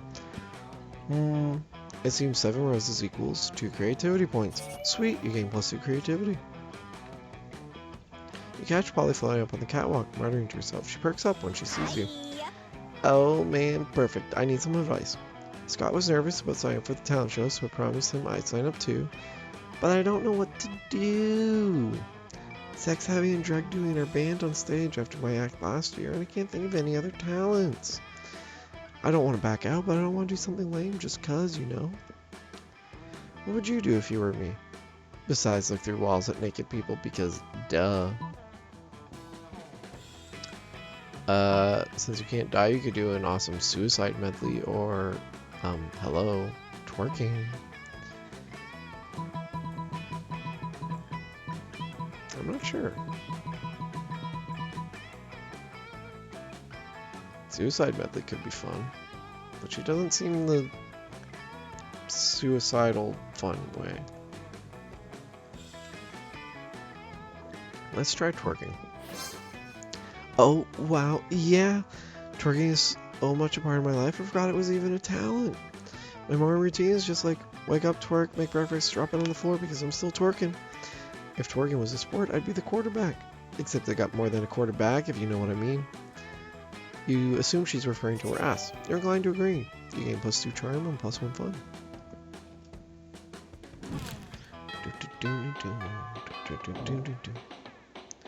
All right. Lunchtime. Hello, you. Now let's go talk to Polly and Scott. You approach Scott and Polly's table to find them crouched behind a pile of jelly desserts, plotting. Thank bros if you're here, bro. Come on, join our huddle. Maybe you're curious about our huge pile of jelly jam gelatinous dessert cups? Well, want to know more? We're going for the jelly prize. Yeah, we're gonna win. If we collect the foil cover of 100 jelly desserts, we will be the lucky winners of 1 free jelly dessert. Ah! But right now we're stuck. We've only got 99. That means we need 1 more, Scott. We need 1 more. We need 1 more. You'd give them your jelly dessert, but you already threw it at a bird person tonight. Guess you've got to make a choice. Steal the final jelly dessert from the jelly dessert factory, or make like a puppy dog and beg. All things are sweeter when you through pity. Beg. Oh well. Begging? What? I never beg, except in intricately choreographed erotic scenarios. Is this an intricately choreographed erotic scenario? No, even better. This is gazing sadly at people until they give us food. You happily follow Scott around the cafeteria, whimpering at people for their jelly desserts. Polly just eats all the stockpiled jelly desserts while you're busy begging. Also, no one is willing to give you any jelly desserts. But that doesn't matter. As the saying goes, begging is its own reward. That and the quality time you get to swim with Scott, that's also a reward. Yeah. Oh well. All right.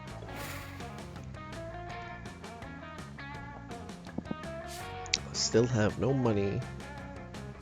Let's have some fun.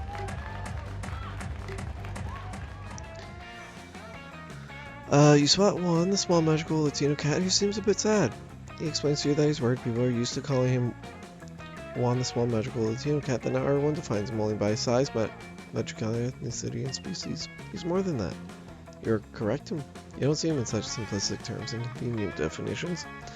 It's just that there are around 23 other different ones in the school, so adding all that to his name is quite necessary.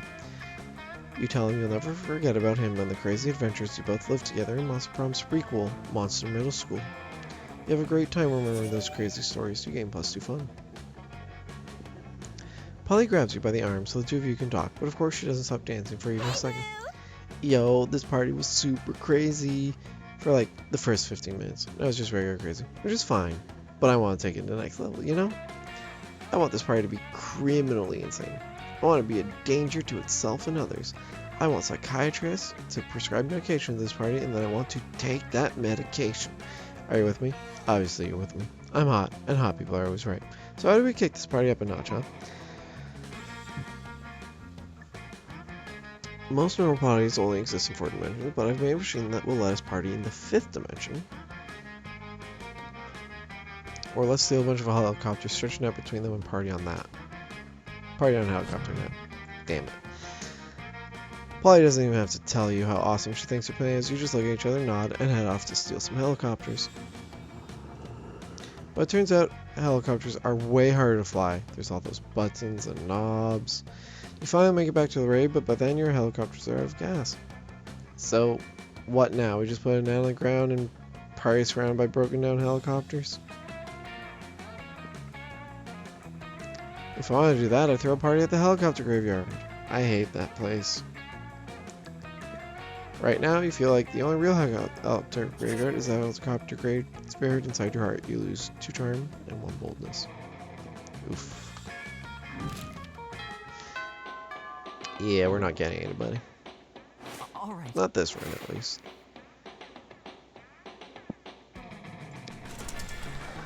That day, while rehearsing for the class play, you can't help but feel that you're not as good as the role requires you to be. There doesn't be any ordinary way of getting yourself there, but there might be an extraordinary way. You summon the devil, one of many, and make a deal to win your creativity just a bit. You gain +2 creativity. You also lose 3 years of your life at your end of the deal, but who cares? They weren't happening in-game anyways. Suddenly, you see Polly vomit ectoplasm all over her cell phone. You rush to help her. Ugh, I just got my 97th hey as an opening line on horny dating app TM.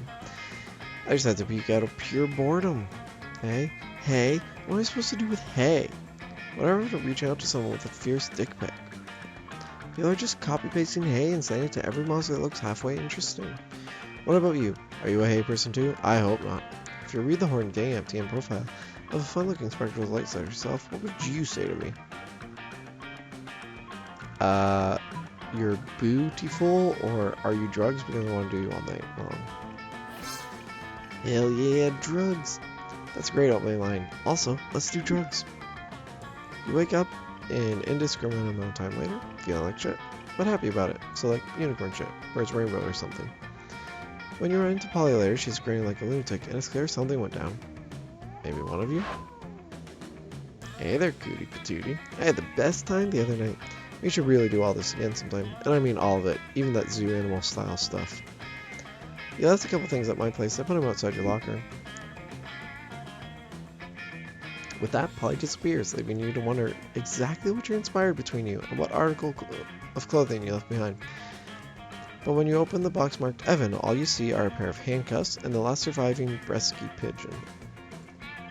Neither of those things are yours, but you would hate for Polly to think you're lame. Apparently when she said zoo animal stuff, she meant stealing a bird. So it seems like maybe you guys didn't so much have sex, but she clearly wants to spend time with you. So hell yeah. You go home with a huge grin and a new pair of handcuffs and the last surviving... Oops. What was the last surviving Bresky pigeon? You should be more careful with your belongings. Irrelevant. You gain Polly's admiration, plus your charm, plus 1 fun.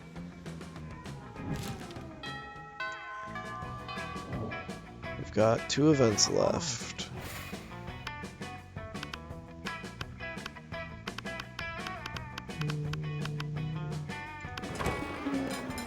Wolfpack. Dog, you've got to help us. We're suffocating. It's like we're not getting enough air. We can hardly talk.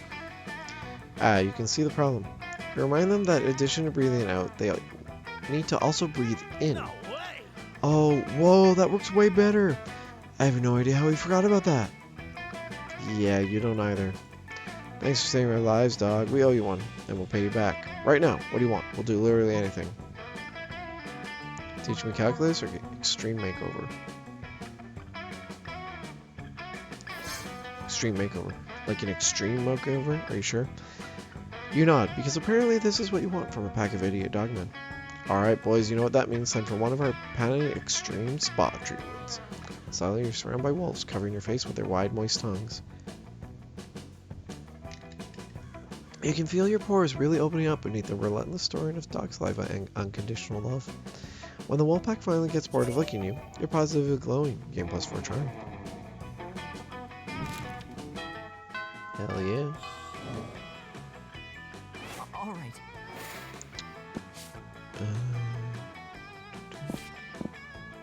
Jim, sure. Player who's not worth anything. +2 charm. In the course of your activities, you come across Vera and Polly hatching yet another scheme. You sneak a little closer so you can eavesdrop. Listen, this has been a fruitful partnership so far, in terms of making people look like imbeciles. But I think it's time we monetize. Sick burns don't buy fresh outfits. Yeah, fine, whatever. I guess I could use some new thongs or whatever, but like, I don't want to stop making people look dumb just so we can make money. I don't want to sell out. Personally, I can't wait to sell out, but you have a point. We can't sacrifice our brand. The question, of course, is how do we do both? Yeah, how do we get rich off yanking people's chains? Ugh, careful with your choice of words, Polly. What? Chains are a big thing for ghosts. Of course. I don't seem to have any immediate ideas. Maybe you can offer a solution. Oh man, do I have a great prank for you? I call it stealing. Why don't you make a phony workout craze? It worked for Frank Pilates, the inventor of Pilates.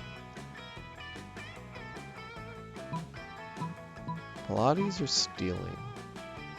Stealing? Let's try stealing. Stealing. What? Never heard of it.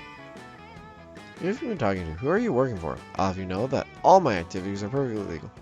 Yeah, mine too. Are you a cop? You have to tell me if you're a cop. Psst. Vera, I don't think they're buying it. Roger that, Polly. On the count of 3. 1, 2, 3. Like that, they're gone. And so is your wallet.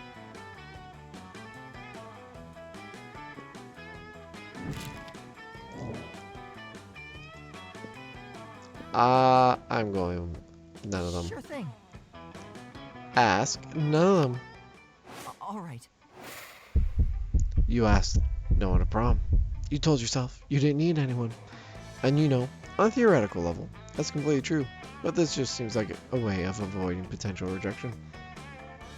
We all fear rejection, sweetheart, but it's part of life. Victory is for those who try. And you haven't. Achievement unlocked, forever alone. Prom night is here and you can't help but wonder if you had a chance with any of your classmates. Those who fail have at least tried, and you, tonight, you failed in your own way, without even trying. Which has some kind of twist and merit in its own right. Doubts will haunt you till the day you die. Prom was a once-in-a-lifetime opportunity, and now it's gone. Oh no, wait, this is a video game. You can try and play again. Lucky bastard.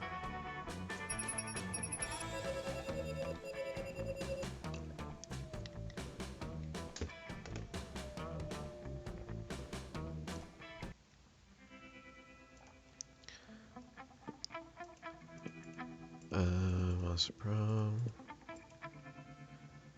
I didn't read the first one. Half the characters are shirtless, for all the right reasons. Vera kept being fierce, strong, and sunny. Some hairs once that out life would put that mean bitch in her place. But you know what? Vera ended up making out life her own bitch. Damien found peace in the most unexpected way. He kept punching everything till one day he punched his own anger. He wrote a book.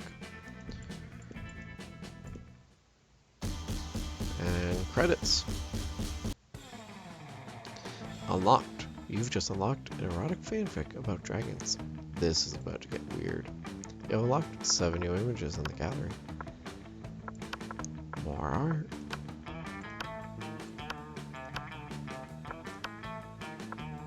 Hey, it's the player characters in class photo.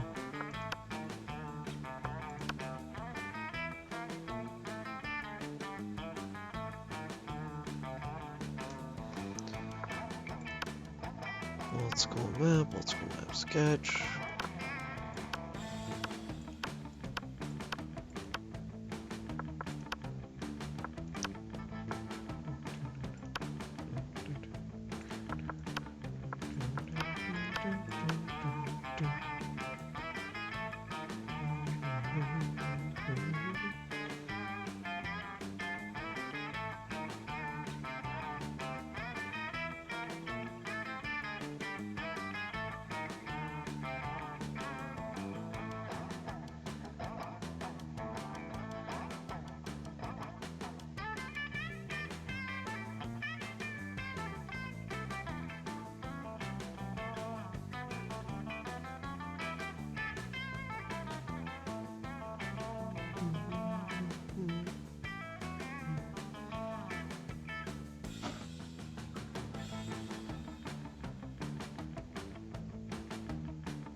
Well, there is 45 minutes my time left of Valentine's Day, so that is enough time for one more full game run.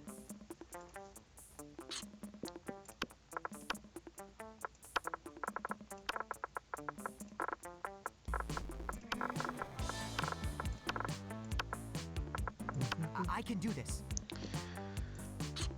Okay. Which is the coolest mythological creature? OC. It's creative. If you could put a curse, obnoxious people. So we got creative and charming. Killer accessory.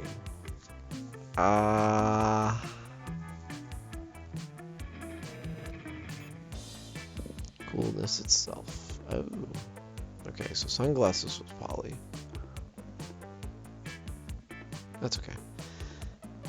What was his name? That was Liam? All right. I want to say that was Liam. So let's go to class. That day, you listen to your elders and learn valuable lessons. Plus 2 smarts. You spot Liam and Polly talking about a party or something. Parties are cool, so you decide to join them. Look, if you don't want to listen to me, that's fine, but inviting everybody to the party on Social Network TM is going to make it seem unbelievably lame. Lame. But if I don't make a Social Network TM invite, nobody will know where to go or what time to get there. We'll get like 6 guests. But they'll be cool guests. A good party is all about exclusivity. No way! A good party is about getting hammered with a bunch of people who won't remember what you did in the morning. Well, let's just agree to disagree on that. Or we could ask our friend here to resolve this for us. You. What do you think is the best way to invite people to our party? Okay, here's what you do.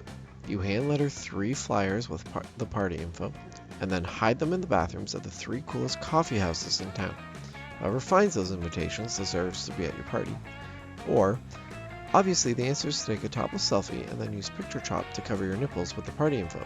Print that shit out, plaster it all over the school. I guarantee people will come in more ways than one. I guess I kind of want to go after Liam, so let's do the weird but apparently creative one. What? I like where your head's at, but I think we can take this idea even further. What about only one flyer?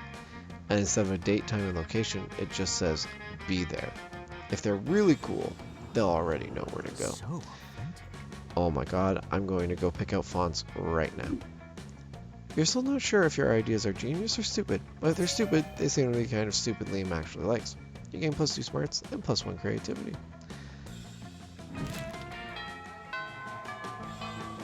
Week 1 new. All right. Coven or... Let's talk to Liam and Damien.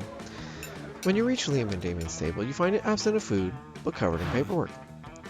Do we really need all these special forms? Can't we just write death threats on regular paper? For the last time, Damien, substantive change within an administrative system requires mastery of the mechanisms of bureaucracy. What if we wrote the death threats on really fancy paper? Liam turns to address you. As you can see, my mastery of realpolitik has caused me to embrace an unlikely ally in my quest for reform. I have no idea what he's saying. I just want the cafeteria food to stop being so fucking boring. You see, our interests are aligned. I too desire a menu less pedestrian.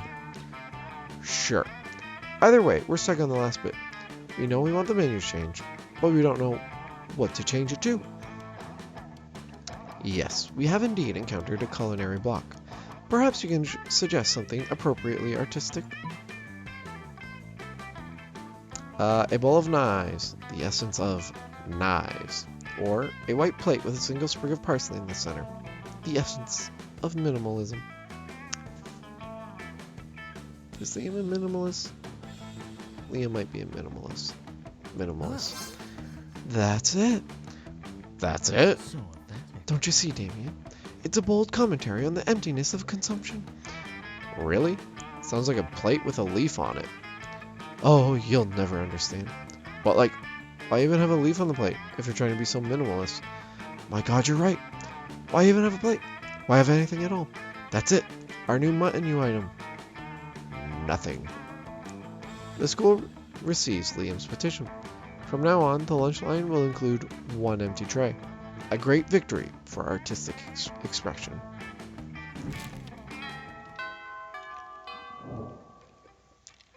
All right. I've got Hey, 5 stranger. money.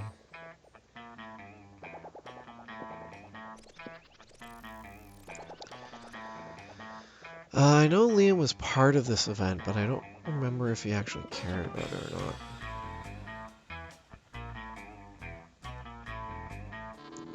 I wonder if this is the crap thing again. A sock puppet? Uh-oh.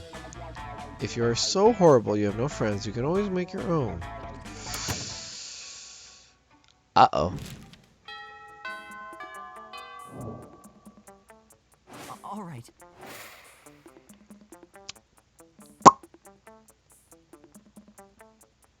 Hey, which one was Charm? The gym?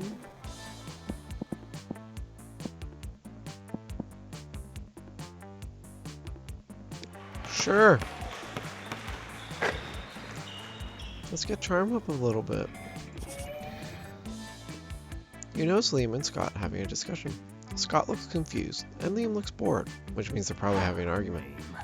Look, not that I care, but aspiring to be a professional sports star is both impractical and passé. Wait, you don't care? But you walked all the way over here just to tell me that. Plus, don't you want to be like a professional, magnetic ibuprofen? Mementic influencer. Try to keep up. But how does one of those guys earn money? Mementic influencers don't earn money, Scott. We earn cultural capital. Oh, okay. How much cultural capital does a sandwich cost? I can see that I'm not getting through to you. Hey, could you explain to this cretin why my career path is objectively the best? Yeah. And also, could you explain what a cretin is? Actually, I think sports is best career. I mean, how far can a mementic influencer throw a football, huh? Liam means he wants to be an artist, and artists are important. Who do you think designs all the sports jerseys? Awesome, bro. Whoa, artists do that? I always thought uniforms were defined by the same person who designed my Studley packs. God. Liam, are you God? Well, Scott, God is dead, Welcome to Liam the but so am I. So essentially, yes. So cool. You wonder how long it will take for Scott to figure out Liam isn't actually God. In the meantime, you gain +2 creativity and +1 smart. So much creativity. All right. Hey Liam, hey Scott. You take your seat between the strongest and smartest men you know. Liam appears to be taking a very intense picture of some bizarre looking food. Scott is looking about as confused as you are currently. But, Liam, food is delicious. It's for eating. That's why they call it lunchtime. Neither of those statements is wrong, but they also aren't quite connected. Scott, if I had the capacity to eat, I assure you, I would still ignore the actual content of the food in favor of finding the perfect combination for a flawless mementogram post. Oh, I see. You're going to post a picture to advertise the food to people who can actually eat it. You're so smart. I'll be happy to eat your food for you. I'm afraid your palate is way too unsophisticated to appreciate these rare Japanese delicacies. Ooh, they're Japanese? Do you have any Scots Max? Scots, you know what? Fine. I've taken all the pictures I need. Eat whatever you want. Thanks, Liam. Ooh, they all look so yummy. I don't know where to start. I haven't any ideas. Maybe your choice of a snack can get one of these boys to want to snack on you. In an innuendo way, not literally. Go for the brightly colored bag of meat biscuits that somehow has an anime drawing of Scott's face on it that says Scott Snacks. Obviously, the lychee fruit flavored custard with a side of tofu and a drizzle of raspberry extract is the most superior food on the plate. Oh, Evan, I always knew you were a monster of impeccable taste. Actually, that isn't true. I assume everyone has horrible taste and a useless aesthetic. But in this case, it's pretty clear that this assumption does not apply to your beautiful self. Did I say beautiful? I meant your aesthetic is beautiful. Because we have the same aesthetic, the lychee custard picture has already gotten more likes than any other food on this table. And it's absolutely delicious. How could the way it tastes possibly have any relevance to a conversation about food? Liam, you're so smart that I don't even understand how that makes any kind of sense. Thank you for being someone with whom I can actually discuss the important nuance of Japanese food mix. It appears to be you and me against a very ignorant world. Yeah, stupid everyone else for actually eating their food and not taking pictures. Thank goodness you and Liam have each other, XOXO. I am a shadow being. I don't know if I need food. All right.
Ba-dum.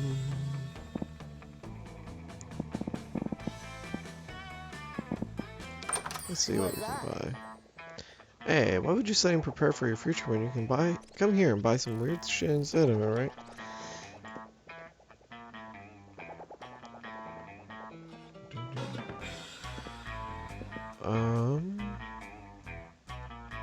Russian novel, I can't afford that. No refunds. Yeah, I'll buy the Russian novel. Maybe Liam will like it. Week 3 morning. All right. I need money. I need fun.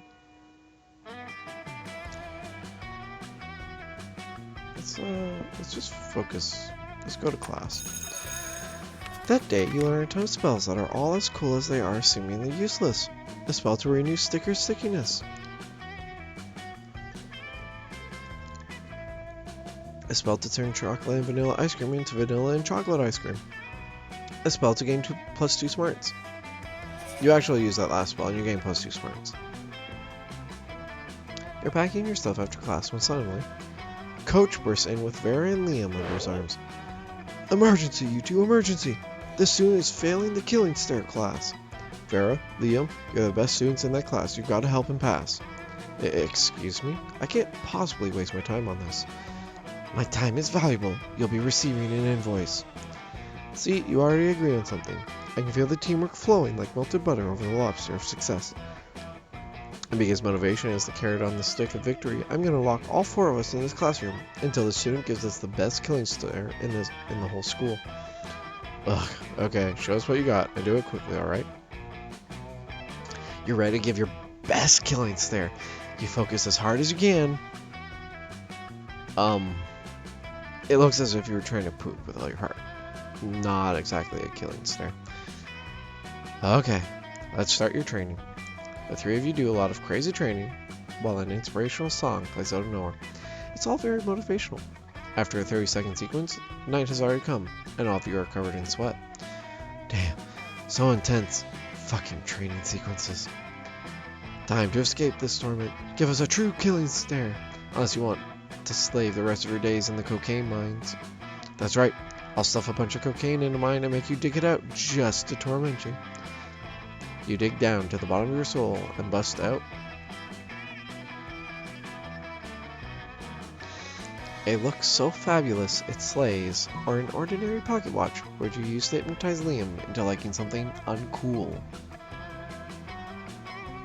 What the fuck?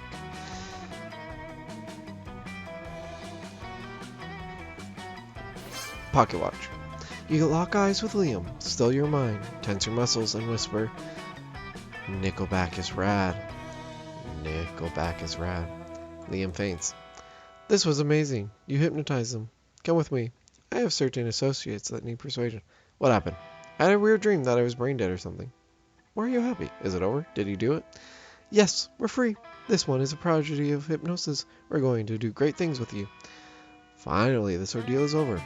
Not sure what happened, but it felt nice. Maybe you can hypnotize me again later. Ooh, look at that blush. Now, let's focus on the important things. Repeat after me. Child labor is legal. Somehow, you're in the Philippines facing the president. You get +2 money from various profits and +1 charm.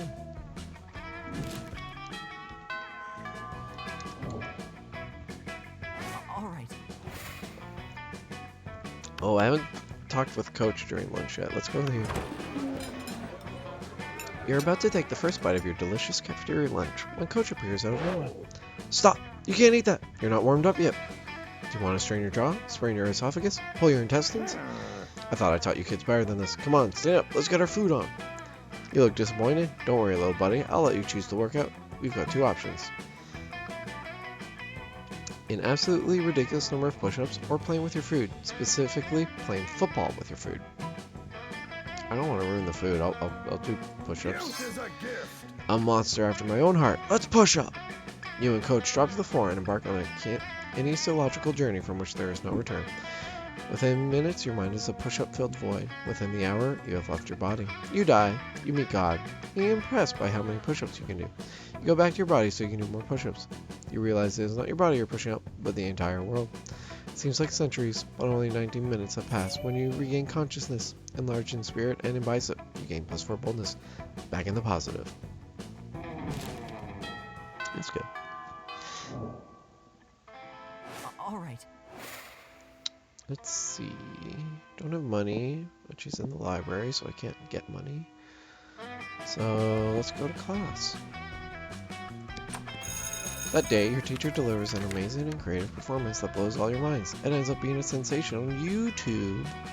Your teacher gains +10 coolness, but who cares? He's not trying to romance your classmates. Or is he? We hope not.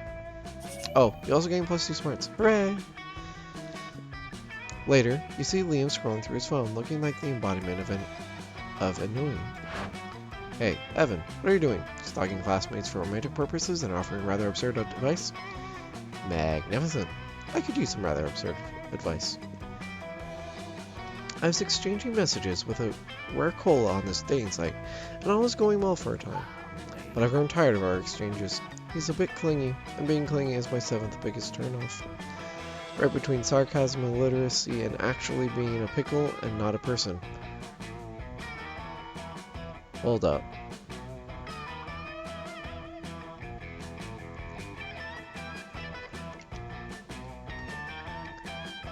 This game came out. This game had to have come out before the Pickle Rick thing, right? I'm gonna have to look that up after. The postmodern protocol dictates for me just to ghost him and never talk to him again. But that's horrible, and I would never do that to someone. You see, I'm Liam, handsomely mysterious, yet a true gentleman. But neither do I want the emotional turmoil of telling him how I really feel and having an actual conversation about it. What an ordeal. So I've settled on just sending him a bunch of emojis and then never texting him again. That should do it, right? The thing is, how can I convey this complex array of sentiments through the friendly language of emojis? This is your time to shine. Show Liam you excel at complex sentiments so he might someday feel like sharing them with you. Little vampire growing disinterested and overly attached wear cola emoji. Or croissant, school bus, shooting star, trumpet, and crocodile.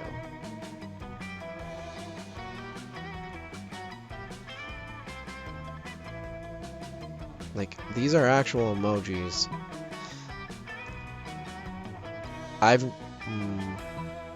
Croissant. What? That's so nuanced. Let's send it right now. He's texting me back. Let's see. Liam, even if it hurts my heart, I understand how you feel. Maybe you're right. Maybe we used to be like a croissant, and now we're just a school bus. Maybe we should now do what shooting stars do, and look for the trumpet to our crocodile. Farewell, my purple shooting star. Perfect. No more overly attached by cola, and I can still have a clear conscience. I must admit, your emoji poetry has touched my soul. You're an artist, and the smartphone is your very gentle heart. Maybe one day you could show me your feelings through delicate emojis too.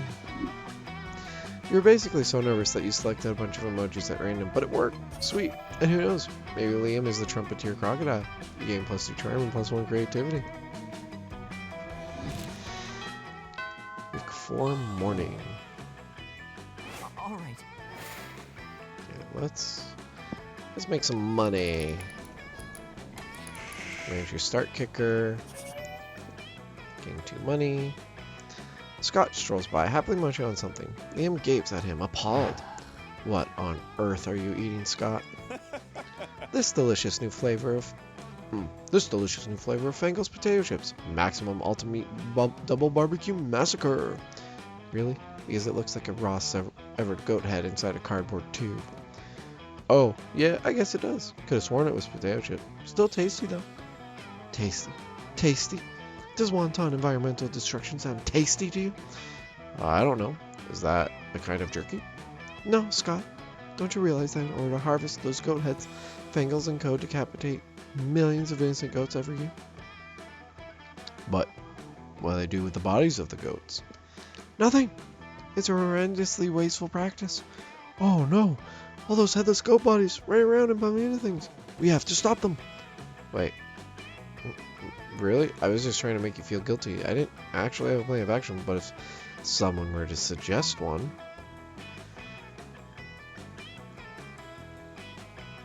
Assemble an army of vengeful undead goat torsos or write an extremely mean blog post.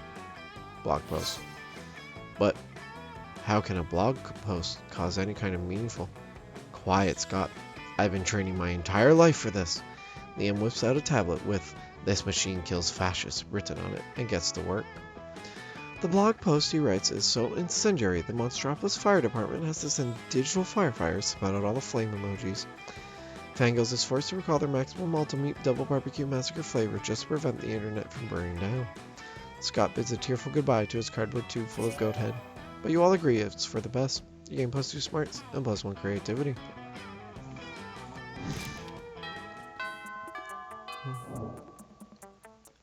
All right.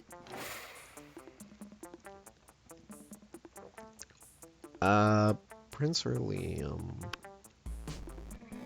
Let's talk to Liam. Liam and Polly aren't alone at their table. They're flanked by 2 beefy hobgoblins in school security uniforms. What? Do these 2 have bodyguards now? They aren't bodyguards, they're food guards.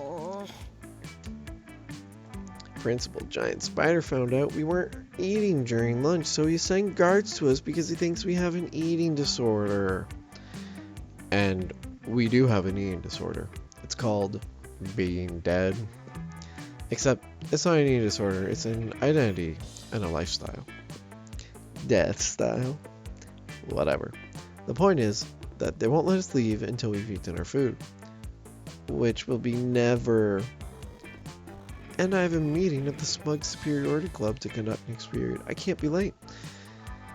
If you could just figure out a way around these food guards for us, I'd be super grateful. Like, in a sexy way. Well, you can't say no to that. Time to enact your fiendishly clever plan. Dump all of Polly's food onto Liam's plate, or dump all of Liam's food onto Polly's plate? Well, we're going after Liam, so let's get Liam out of here. With all the artistic subtlety of a performance artist, Mariana Abramovic, he poured Liam's food onto Polly's plate and threw her lap. No, this is literally the exact opposite of what I wanted. Good lord, what a tableau. A ghost bewildered by a mountain of unwanted food. This is perhaps my most daring food pick yet. You guys are really throwing me under the bus here, which isn't cool, because being thrown under a bus is totally how I died. I don't know what you're talking about, Polly. I have clearly consumed all of my food quite honestly and forthrightly. Luckily for you and Liam, the hobgoblins are total morons with no secondary theory of mind. They instantly believe Liam's ruse. Liam whisks you away to the afternoon meeting of the Smug Superiority Club, where you spend hours practicing your sneers and gazing into each other's eyes. Hell yeah. Sorry, Polly. All right. Alright. Let's make some more money. Play some good old online poker. Who cares? It paid off. +2 money. You're casually reading the last issue of Monster magazine when you're rudely interrupted. See, even Evan, a sensible monster with a good head on his shoulder and at least some plus smarts, is reading Monster magazine. Yeah, and that's bad. Excuse me. Because we're warriors, so we need to fight. Scott takes the magazine from you and punches it. Hooray! Let's go solve another of the world's major problems. No, Scott, we're social justice warriors. You see, Evan, ever since our major success with the Fangles goat head debacle, we've taken it upon ourselves to stand up against injustice. By punching magazines. No, Scott. As you no doubt notice, Monster Magazine's sexiest monster alive this year is Count Victor von Musselbod, the werewolf prince / bodybuilder. That makes him the 5th royal werewolf bodybuilder in a row to earn the title. What about those of us with lower physiques? What of our representation? So now we're endeavoring to get Monster Magazine to name someone from a more marginalized community as their sexiest creature alive. We just need to figure out a way to convince them, since I guess punching the magazine wasn't good enough. Psh, that's easy. All you need to do to solve everyone's body image issue forever is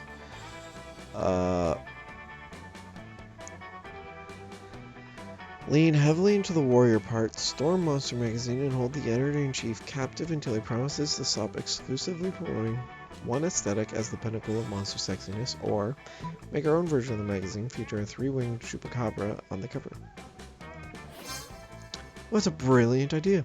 Three-winged chupacabras are definitely an undeserved population. I've played sport games against someone exactly like that, and he's always wanted to be a model, but never thought anyone would want to do pictures of him. Now we can! You can, and you do. You do all the pictures and make a mock-up of your own monster magazine. It goes hella viral, and before long, it's becoming more celebrated than the actual monster magazine. Pretty soon after, you get a letter from the editor-in-chief, officially admitting defeat in the face of superiority, and relinquishing his magazine and headquarters to you. Sweet, now you have a magazine, which instantly brings you +3 money. Hey, I know you're about to move on to your next misadventure, but I just want to say really quickly. As we're pretty much the only girls in the school shaped differently than the rest of our classmates, it was really nice to see a three-winged chupacabra celebrate over a royal werewolf bodybuilder. It gives us hope too, you know? Aw, that was actually really sweet. The Coven is so much cooler when they're not babbling on and on about that end-of-the-world bullshit and expecting your help with it. It's way more fun to interact with your classmates when they're complimenting you instead.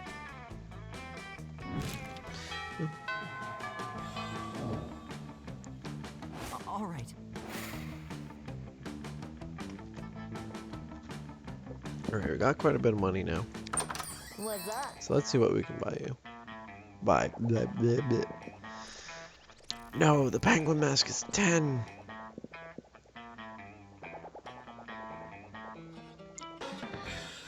Oh, and everything else is gone. Okay. PR agent.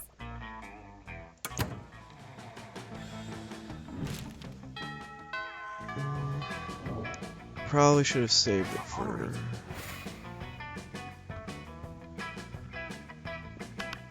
lunch buy. But I forgot. When you arrive at their table, you find that Polly and Liam aren't eating, they're just taking pictures of their Hey, food. boo.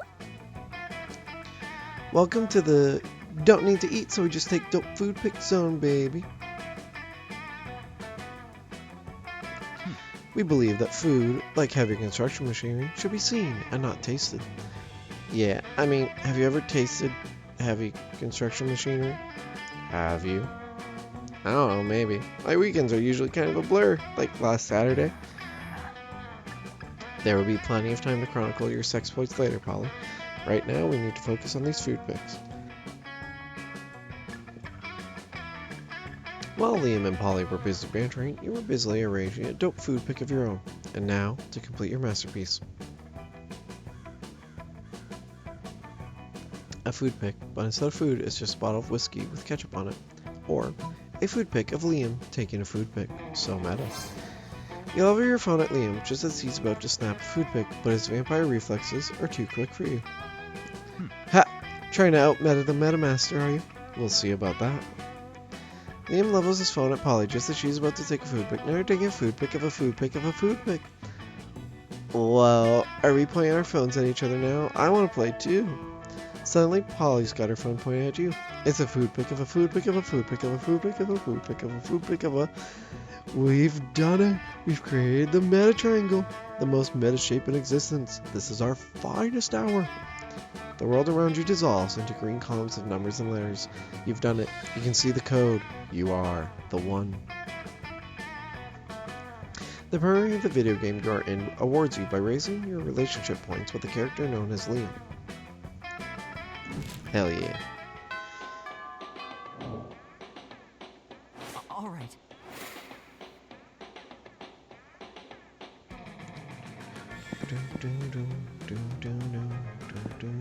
And she's in the library, so I can't make money. let's raise our charm a bit. I miss battle.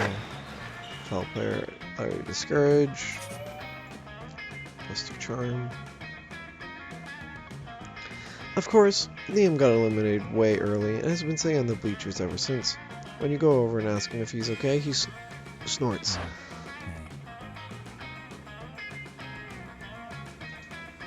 Of course I'm okay. This is the best gym class I've had this year, because I didn't have to actually do gym. That's the problem with this class. They make you do exercise. I'm a mental athlete. My gymnasium is the mine. It smells better, and no one tries to pat your butt for giving 110%. I tried telling that to Coach, but he just says, well, you know, the body is like the mind of the body. I just need some kind of bulletproof excuse, anything to get me out of this class.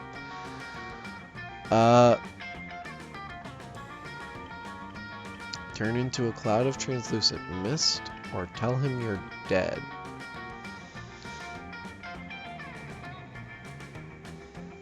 Gotta think about this one.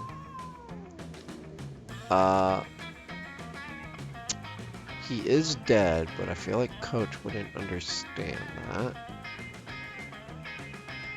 Let's, tell him you're dead. Tell him you're dead. That is true, technically. Just then, Coach comes over, ready to make you guys exercise.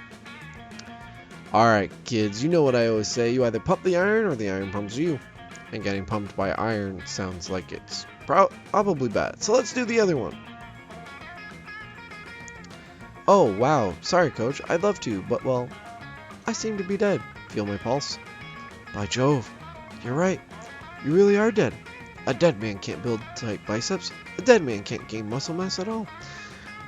Mr. de Lioncourt, I'm sorry, but I'm gonna have to insist you go to the nurse's office until this unfortunate condition passes. Well, if you think it's best, Coach, you know how much I love exercise and I hate to miss class, but you're the boss. And Liam's already out the door. You always knew being dead had its advantages. You gain +2 creativity, +1 smarts. Okay. All right. 1 chance to make money, basically, so no point. Let's try and get smarts and creativity on the 30. That day, the teacher is just tired of teaching, so she recurs to the classic technique of not giving a shit and putting on some kind of historical TV show for you to watch. What you don't expect is that it's super effective. God bless the golden era of television.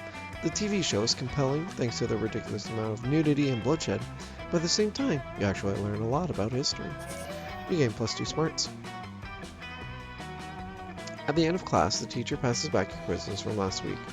Liam looks at his and sighs. Just another statistic assessment in a long line of statistic assessments. Don't get me wrong, my performance on these little charades is exceptional. I am devastatingly intelligent, but I find the entire enterprise distasteful. Must we be weighed and measured like so much raw steak? Elroy the swamp monster snorts derisively. Alright, Buttsug, if you're so smart, how are they supposed to assess us without tests? Well, I mean, given time, I'm sure I could come with, obviously. This is not going well for Liam. You jump in and save the day. A brutal fight to the death, or are you two chicken? Or rap battles is the only fair way. This is Liam we're talking about, who just got out of gym. So not fight to the death. Rap battles is the only fair way. Yes, that's precisely what I was about to say. As we all know, one does not truly grasp a subject until one can rap fluently about it. None would dispute that Snoop Dogg is a reigning expert on the distribution and consumption of marijuana, for example. Yes, very good. I'll start a petition immediately. This will definitely impress Reddit. You give Liam his first signature. You're not sure he'll get any more. In any case, you gain +2 fun and +1 creativity. Hey, that's very creativity. Unless something happens and I lose it. All right. Liam and Scott, huh? As you approach your chosen table, you see Liam carefully framing his artfully arranged jelly dessert for a transcendent food pick when... Food pick. Ride those picks to victory! What does that even mean? When I say food, you say pick. Food. No. Food. Stop. 2, 4, picks, 8. Food do we appreciate? Food picks, go! Cease this incessant chanting this instant. What? I'm trying to help you take the best food pick. You've been trying to take this food pick for like 20 minutes now. You gotta snap a pick so you can eat your tasty food. I don't eat, Scott. I only ordered this food so I can take pictures of it. And you're not helping. Oh, bro. I know. My cheerleading just isn't good enough. What I need is a cheer partner to take me to the next level.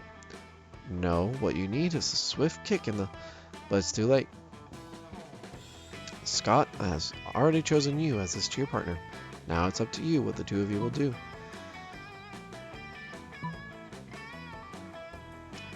We've got to pick Liam up and toss him in the air is the only way to really amp him up, which would interfere with the food pick.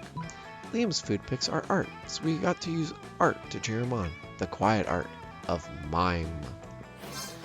You lead Scott in a totally artistic, totally silent mime cheer that involves an invisible rope, an invisible dog sled, and an invisible hot dog buffet. You eventually leave Scott trapped inside a tiny box and move with Liam to another table. Thanks for saving me from that. True food photography, or as I call it, les photographies des aliments, cannot be rushed. Are you sure he's okay over there in that box? You're pretty sure he's fine. You let him out at the end of lunch and he looks your face, but most importantly, Liam tags you in his triumphant food pick. Is this for real? I got tagged in the food pick. Alright. Alright. Class. That day, you're the first one in class. You sometimes come early because you enjoy talking to the teacher. He's a bit bitter, but in a cool way. He treats you like an adult and the two of you discuss life and stuff in a very snarky way. Look at you, excelling at cliched movie tropes. You gain +2 smarts and +1 valuable life insight that will help you face the difficulties of being young. Thumbs up. Lately, you've been being cute with Liam, but in an ironic sense, and he seems to tolerate you, which is like third base for Liam. So tonight, you're having a picnic at the graveyard. It's like a date, except it totally isn't a date, because dates are super cliche. But it's totally a date.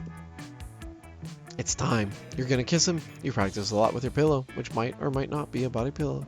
Customized with a real-size full-body picture of Liam. Maybe. Here you go. You know what, Evan? I've been thinking about the concept of kissing. And not because being with you makes me think about kissing. But don't you think kissing is such an outdated and vulgar concept? Your best way of showing your feelings is by putting your mouth over another person's mouth. But you wanted to put your mouth over his mouth. God damn it. Come on, Evan. Prom is just around the corner. Quickly think of a never-before-seen way of showing your feelings to Liam.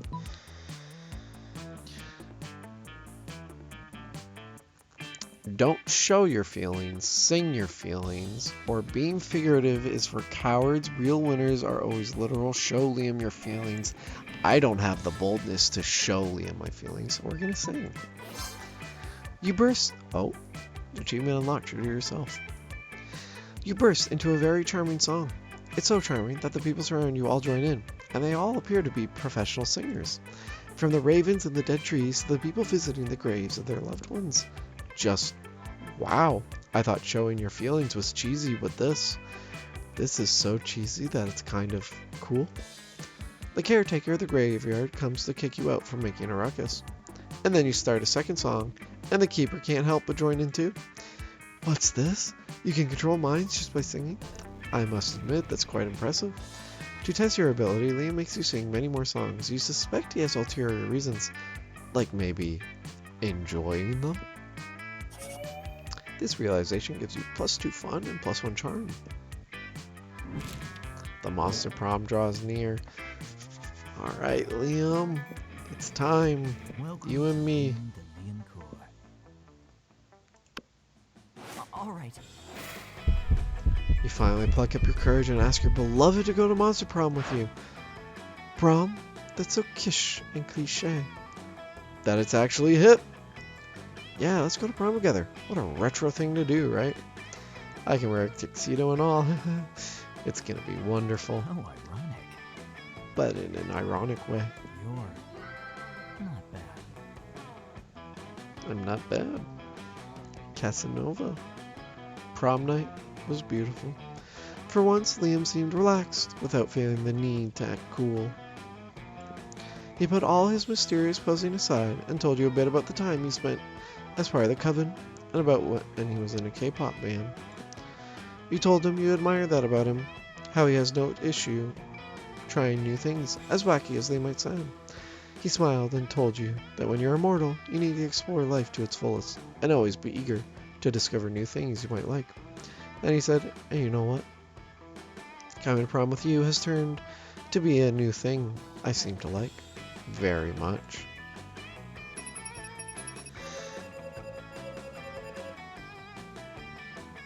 "15 new events. We're at 32 of 422 events and 32 of 1,514 outcomes. That's a lot of fucking outcomes. Evan, most likely to marry a zebra. Liam, most likely to work in something no one understands. I still haven't met this girl. Player, and... oh yeah, the 4 player characters. And this guy. I haven't actually talked to this guy. But I think I've talked to everyone else now. Those 6 weeks were maybe the most epic and absurd weeks of our lives. After the Monster Prom, we kept on living our lives, falling in love, battling for friendship, and learning about who we were and who we could be. And you know what? Like it always does, life happened, and it was wonderful. Coach saw his bright students grow and become successful and marvelous people. Someone spotted him recently watching the sunset with a manly tear on his cheek, probably reflecting on the miracle of youth.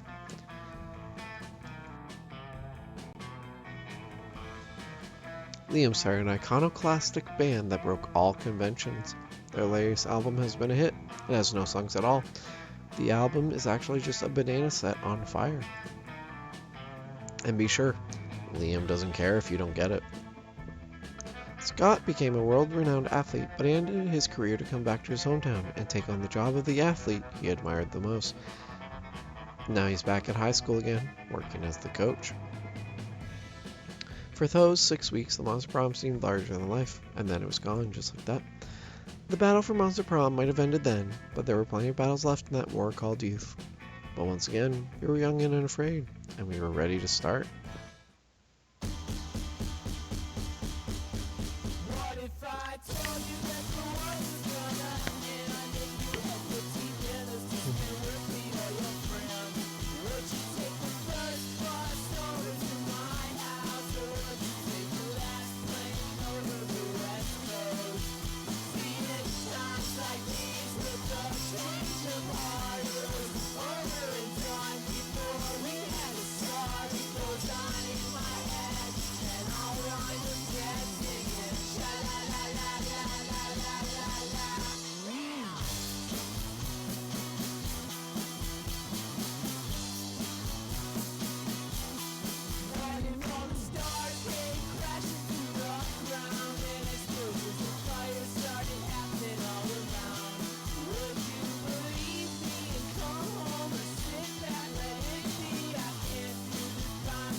You Saturn me on. Impressive image though.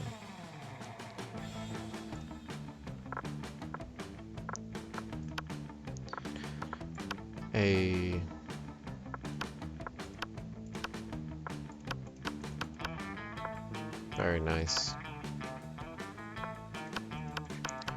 1 of 7 pages of endings.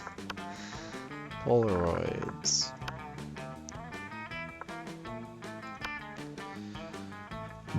Excuse me.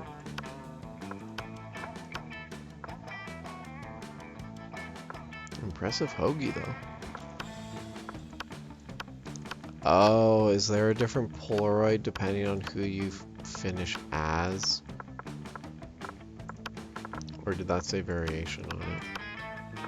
Like the ending? Nope.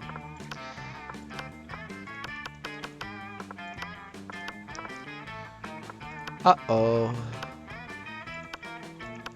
So does that mean you have to finish? New school map concept. Very impressive.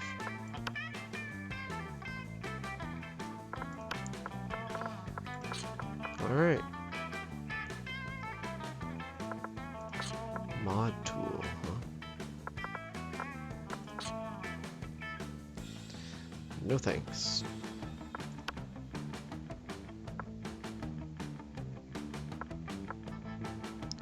Wow.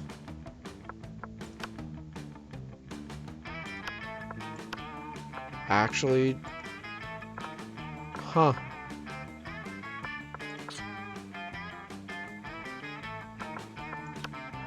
There's actually a setting to decide what display you play on if you have more than one.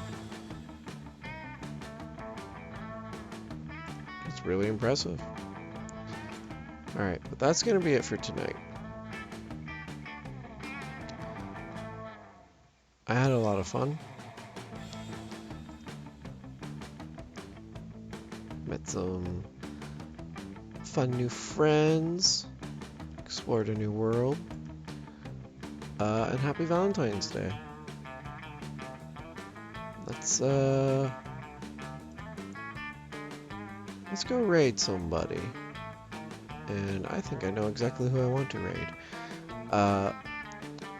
Milo Tickle is streaming a different visual novel romance game. Dream Daddy. Dad Dating Simulator. So, let's go say hi to her.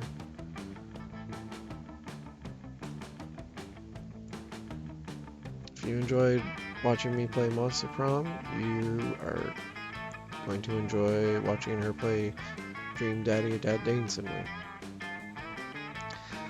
So, thank you everybody for watching. Thank you to all the lurkers. You know who you are. Hope you enjoyed the special Valentine's Day stream. Have a good night, everybody. Bye-bye. Bye. Bye-bye. Bye-bye. Bye.